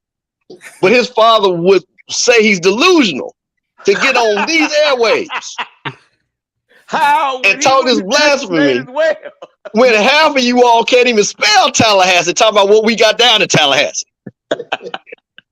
Now y'all need to stop. Now I'm gonna let y'all have your little recruiting class and all that. I'm giving y'all respect. But Zoe already told y'all don't go past Meridian on I-20 when it comes to recruiting. Y'all don't know what fam you got. I had to send it to my niece and nephew, Doc. And let me just say one thing. To my lovely, talented niece, how good you look in that FAMU. I got so many DMs saying, can you hook me up with your niece? Because I can see she's a quality woman because she got that. I'm telling you, just the level. That's what I'm saying. That's all. See, let me tell you something with FAMU. It just take a little bit, just add water to make greatness. So we already had something good with Timona, and we just made it great. So I'm just going to put that right there.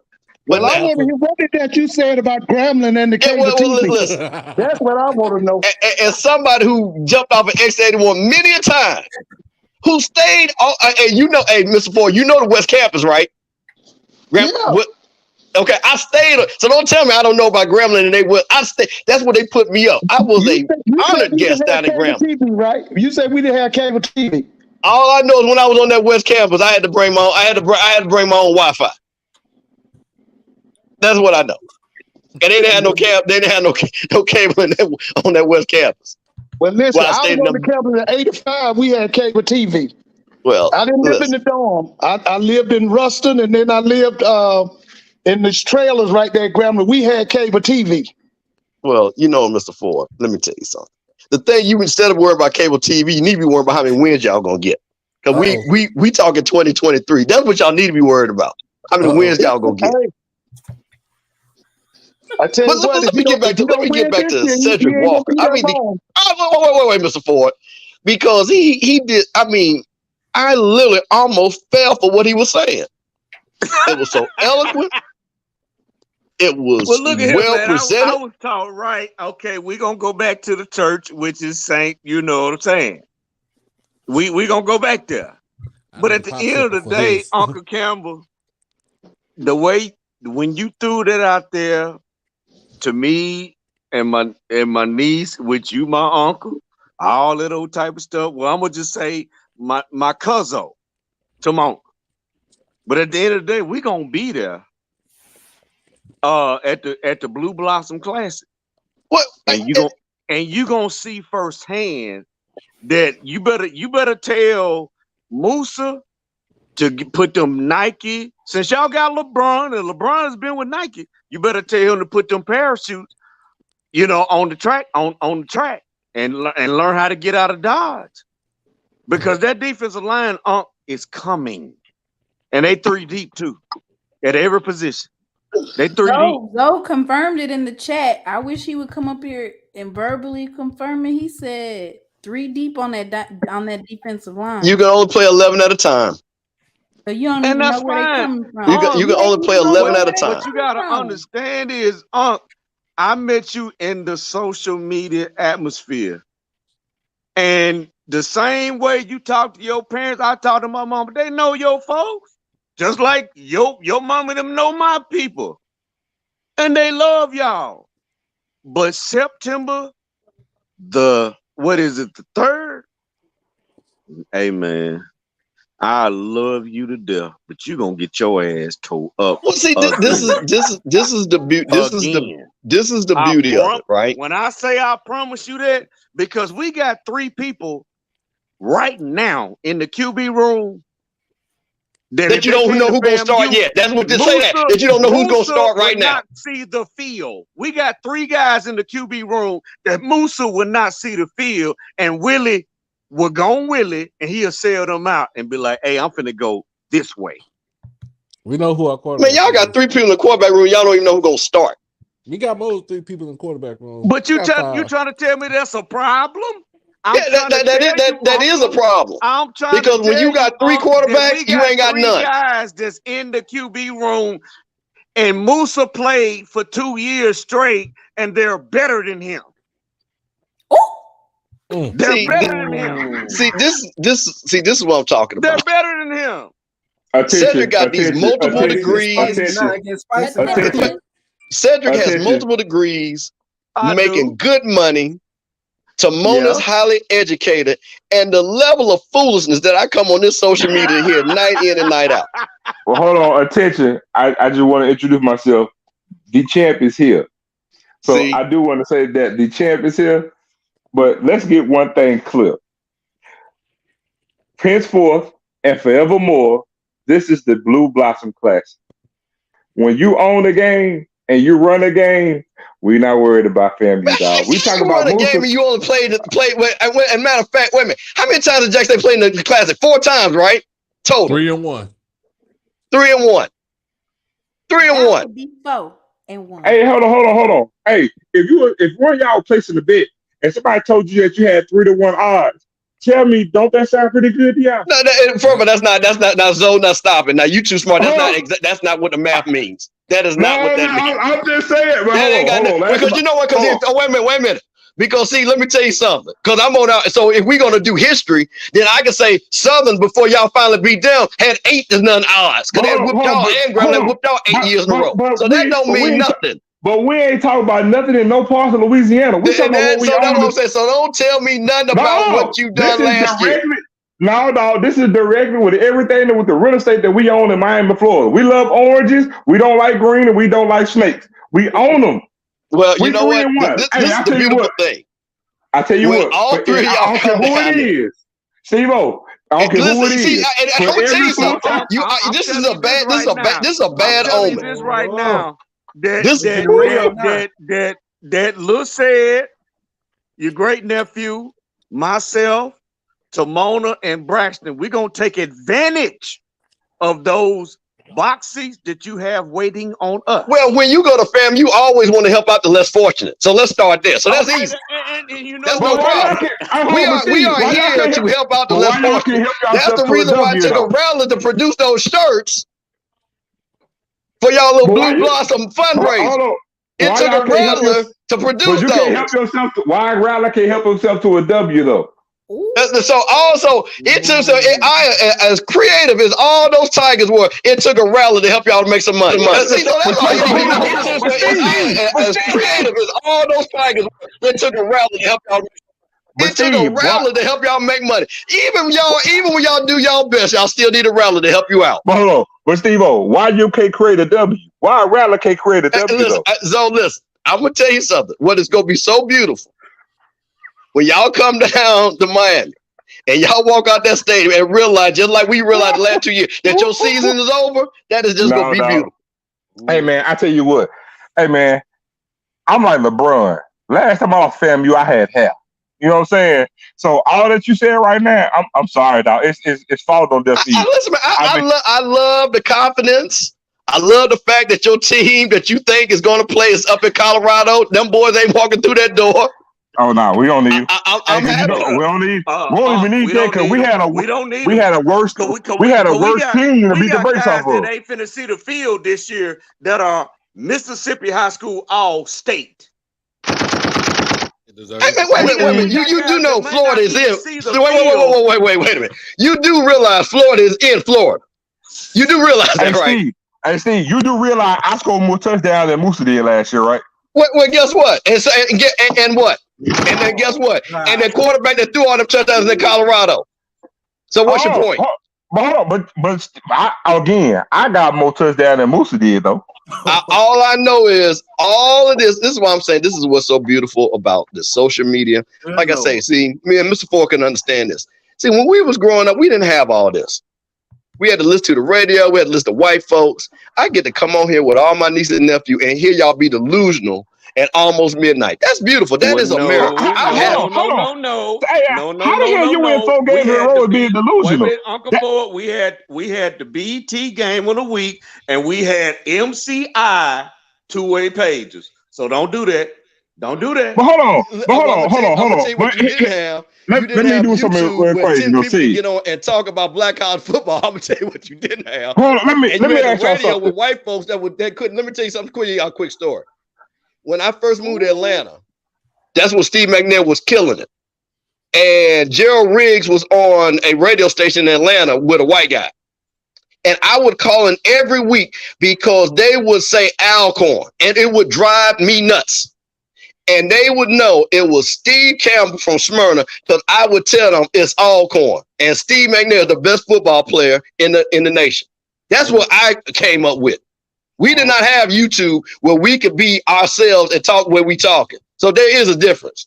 So that's what I'm talking about. I'm excited about this because I didn't have it. We had to call in and battle with white folks on the radio who didn't want to hear what we had to say when Steve McNair was kicking ass. So that's my point. But we did beat you before, Shador. Hey man, I got a question. How is it delusion when you done won 4 games in a row? Don't you think it's more delusional if you ain't won in 5 games and still talking? No, because because every season is a new season. Oh, okay. Every season. Because listen, I'm gonna say this again. It was. Let me tell you something. Southern thought that they were never gonna lose to y'all again. So did Grambling. This is what every dog has his day. And y'all keep acting like y'all went on a 2-year run. You guess who went on a 2-year run just like this? Grambling. Y'all acting like this is something new. Mm-hmm. You guys had your 2-year run. Congratulations. Great job. You didn't close the deal. Now we're going to show you how to close the deal in celebration mode. I got to correct you when you're wrong. Now, this ain't no 2-year run, but it's about to be a 5-year run. Yeah. So, listen, yeah. Shannon Boyd, Darian Connor, Jackie Walker, and them boys not walking through that door. We don't need them. We don't need you. You got Willie as your head coach, dog. Willie gonna Willie. Wait a minute. Okay, so y'all keep saying that. You do know who had the most wins in black college football in the last 4 years at this level, right? Hey, hold on. You do know between the two of us who the most, right? No. Don't shift it. So I tell you what, every other team would wish they would have a Willie Simmons at coaching when we done whooped everybody ass from North Carolina, A&T to everybody else in between other than y'all, and y'all go get y'all's on Labor Day. Hold on. I like the way you said that. Other than who though, Steve? Finish that last part of your statement. See, I'm not delusional. See, I will shake a man's hand when, hey, listen, I ain't got no problem respecting what Jack State has done the last 2 years, but they ain't got nothing to do with 2023. That's the reason why Timona looks beautiful in that orange and green. That's why I got whatever Cedric wants sitting next to me, and so you know I got whatever you want. Because I got you. Because I'm going to be a good host when we kick y'all ass. I'm going to be on that field. Oh, man. Hey. Hey. Oh. Steve-O. Hey, Steve-O. You do know I'm coming. Steve-O, I'm headhunting looking for you as soon as the clock strikes midnight. When them 4-0 get on that scoreboard, I'm headhunting for you, dog. Listen, no, hold on, no. I'm gonna make it simple. We're gonna do a live because I'm gonna send. No, listen. I'm gonna send you the pass. So whenever you want to come back and forth, as soon as I hit Miami, I'm gonna send you the. I'm gonna text Timona. I'm gonna text Sid. They pass to get up to that suite, and I'm gonna send you one too. So, bro, I'm easy to find. Listen, like I tell people, I am easy to find. My number the same, and my face look the same. Mm-hmm. I'm internationally known and locally loved. Hey, Mr. Campbell, I'm about to say they got y'all number this year too, and they gonna ruin y'all homecoming. You said it yesterday on the show. What? Who's gonna ruin our homecoming? PV. Oh. My man said my man Trayvon Conley said he gonna come. They gonna come. Hey man, I have seen a panther eat snakes on Discovery Channel. I have seen it. It's a real thing. I've seen it before. Oh, and then since I'm from this great state of Texas, another Texas dude said it's revenge season. Y'all come to Houston. Y'all go down to Houston. Yeah, we coming to recruit. Let me tell you something. We coming to Houston to recruit students. Because we already win the football game. We coming to recruit students for the #1 public HBCU. That's what we come to Houston for. And then there's a football game that's happening on Saturday. Understand? Somebody said a rally gonna get bodied in Houston, dog. Listen, we are coming to Houston to recruit top-notch students that want to matriculate to Florida A&M University, and then we'll play in a football game on Saturday. When y'all go to Houston, you better be recruiting Hatter, because I promise you that Musa with his brick feet, man, JSU coming for him. Just believe you me. I'm gonna say after we beat y'all down, man, just had Thick 36 waiting on me somewhere, dog. That's all you do for me, dog. That's it. Listen, let me tell you something. I am a man that has many talents, and as long as Thick 21 to Thick 65 is available, I know them all. So you ain't got to worry about that. That boy said Thick 65. That ain't thick, dog. That's she hoarding body fat. Hey man, listen. We when we say 65, we had them Angela Bassett 65s now. Hold on now. We had them Angela Bassett's. You said thick 65. That's hoarding body fat. No, man. No. See, there you go. There you go. I'm just going. Let me just say this one last thing. Timona, I just want to say how proud I am of you. That you look so amazing and you respected the Florida A&M logo. You did not disrespect it. You took it like a champ. You know what I'm saying? And the fact that you look so good in it just lets me know where your heart really is at. I appreciate that.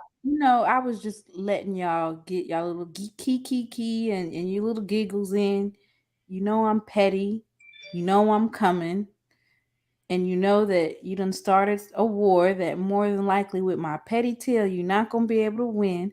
I didn't know if I want to do the self-inflicted music video, the self-inflicted, I didn't know if I wanted to do a rap and, kind of like remix Coach's song. I'm just right now, I'm just buying my time right now, but just I'm coming. Hey Timona, we're gonna do something for you in your honor after the game. So just want you to know we got a surprise for all the self-inflicted legless lizards after the game. after we beat that tail. Yeah. We got a surprise for the self-inflicted. Stay Well, tuned. Timona As got soon as the game is self-inflicted over. confidence now because she got that rattler gear on. Oh Lord, don't be putting me in it. Yeah, look, don't put me in no rattler gear. We already putting Timona on the recruiting video. Oh Lord, don't be using me. Don't put me in no rattler gear. I wouldn't. So I just let y'all have y'all little key and all the laughs, and I just buy in my time because baby, September 2nd is right around the corner. Oh well, after the game, Steve gonna let the world know that he gonna go out the yard too. Yeah, he After the said he game. was buying all bottles. We popping bottles. Listen, hey, Zoe, listen, I Huh? told you. Listen, I'm What? always going to guard the yard because I'm from Jackson. So listen, that's why I told you I'm sponsoring y'all a little tailgate at the MEAC thing because your man Sylvester's a great guy. So you're going to see that IWE logo all on. So I'm always going to protect the hometown. Now, I'm never going to disrespect the hometown. So I'm just letting you know that. I'm down with that. But sometimes you just got to lose. And it's going to happen Labor Day weekend. Hey man, I just know you say Timona look good in her orange and green. Man, you gonna look real debonair look amazing. Look amazing, okay. Stunning. Hey, we're gonna make sure you debonair in your blue and white, man, after the game though. Stunning. Let's put those adjectives out there. Stunning. We'll have you that navy blue and white after the game though. The thing about it was we've seen Timona somewhat blue and white, and then when she put that orange and green, it was just a whole nother level. It was a whole nother level. I'm gonna let you be glad it ain't a real shirt, because if it was, you might break out in leprosy or so. Listen, I'm gonna say that I'm gonna let you guys go because I love so let me because again I always tell people this because I like to end on this. People hear me joking. Zoe and I talk a lot. Doc and I talk. Timona I like to say I love all of you all because as they say, you all are the best of what we got. And the fact that you guys get on all these social media platforms and represent Jackson State so well. As somebody again whose family, like I say, birthed that school, I'm so proud of what you guys do because it was so funny. All my old uncles and aunts and stuff listen and they just crack up and listen to y'all. But they're really proud of what you all are doing for that university. And I want to say that because that means a lot because again, what you guys are doing is pushing that university forward in a space that we need to be in. So like I say, y'all keep doing what you're doing. I'm going to keep teasing with y'all and stuff like that. But I'm always going to, and this I'm going to say to everybody, just keep it respectful. We can disagree. We can talk about each other's teams, but let's not talk about each other. Because that's what I'm all about. You're never going to hear me talk about anybody. Because like I said, we all black. And we all part of this HBCU family. So like I say, again, people know who I'm down with. I'm down with everybody. And like I said, but I always want to keep everybody in check because overall, this is what this is all about. Because I'm going to say this again. I did not have this. If I wish we would have had when I was 24, 25, 26 years old, where we could get together as black people and discuss for us by us. You know what to say, Uncle Cameron. You got to understand. What we have to understand is that we are all legacy of most, but enemies of none. Let that sink in. We legacies of most, but we enemies of none. So we have to understand that we have done things that HBCUs have created and told us to do, but we actually went out here and did it. So, like I said, we're gonna talk noise. Jack State gonna tap that ass. We're gonna tap that ass. And me and you, and like I said, because even in the chats, I don't learn stuff that you like to drink. I'm gonna have it there if it ain't even there, because I know you. I know you. Unc, I know you, man. Plenty money, legacy money. I get it. But once we go through it, we're gonna have more. But I'm gonna tap that ass, and you're gonna have to wear a JSU shirt and represent. And matter of fact, it ain't gonna have to be a JSU shirt. I'm gonna tell you what. I'm gonna tell you, and I'm gonna put a bet out there because I know you got resources. I do too. The loser has to wear what's called a Jacktown representative between me and you, whether it's blue and white, and if I lose, whether it's orange and green. Hey, but it's still gonna say Jacktown representative. Listen, man, listen. I'm gonna have Zoe find me a Shannon Boyd jersey just so I can have it. Zoe know about that. And So but listen, I appreciate that. I will accept that bet, but I'm gonna just tell you, listen. I'm pretty good on these bets. I done had many people donate to the FAMU fund or wear FAMU stuff. You must not have bet these past 2 years. See, no. Let me tell you something. I tell you, see, I was smart. I knew Jack State had the better team. Don't you? I'll bet this year because I know we got the better team. And I'm not worried about that. And also, Uncle, the loser of the game, Jacktown representative, but we have to put $1,000 in either my family name coming to FAMU or your family name coming to Jackson State. Man, listen, you ain't said nothing but a thing, bro. Because listen, see, those are bets I like, and I ain't got no problem with that. Is that a bet? And like I say, them Brelands is 400-500 deep up there at Jack State. So yeah, put that name, and you can go right along with the rest of the Breland fund that they already got established up there. So there ain't no problem. Well, there it is. That's a bet then. Bet. No, I appreciate y'all. Timona, thank you for allowing me to come on and tease with you. Like I say, me and Timona talk all the time. Like I said, I'm super proud of her. She's super talented. And she, like I said, she just looks great in orange and green. So that's all I got. Oh, shit. One love, Steve-O. Talk to y'all later. One love, homie. So we got, Doc, you want to talk about your show? We got, of course, Zoe's going to have, you're going to be on Ken Clark tomorrow at 10, right? Eastern time? Yeah. And then, Doc, when is your show? If I ain't doing nothing tomorrow, it's gonna be our show on Saturday, and we got. I know it's the HBCU Swingman Classic. Yeah. So we got 4 representatives up there. I might.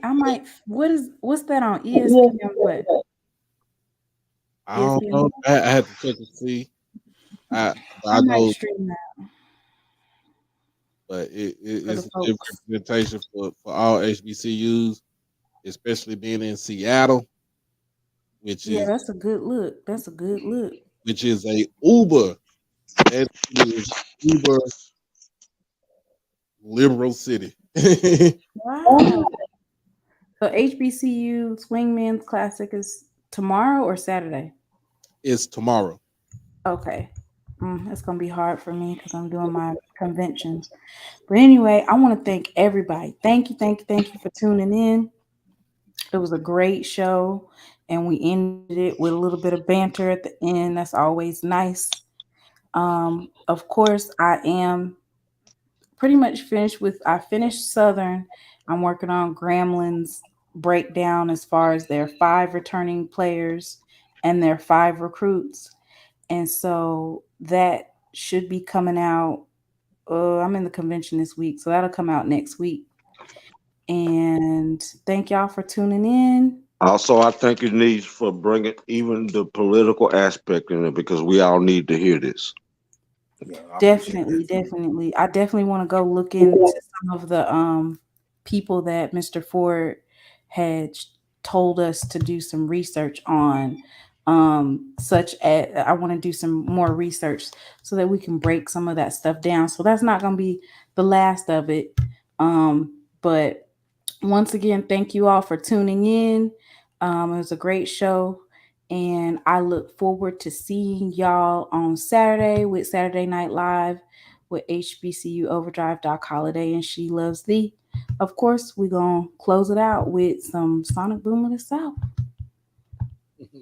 Y'all have a good evening. Peace. Good evening.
effort.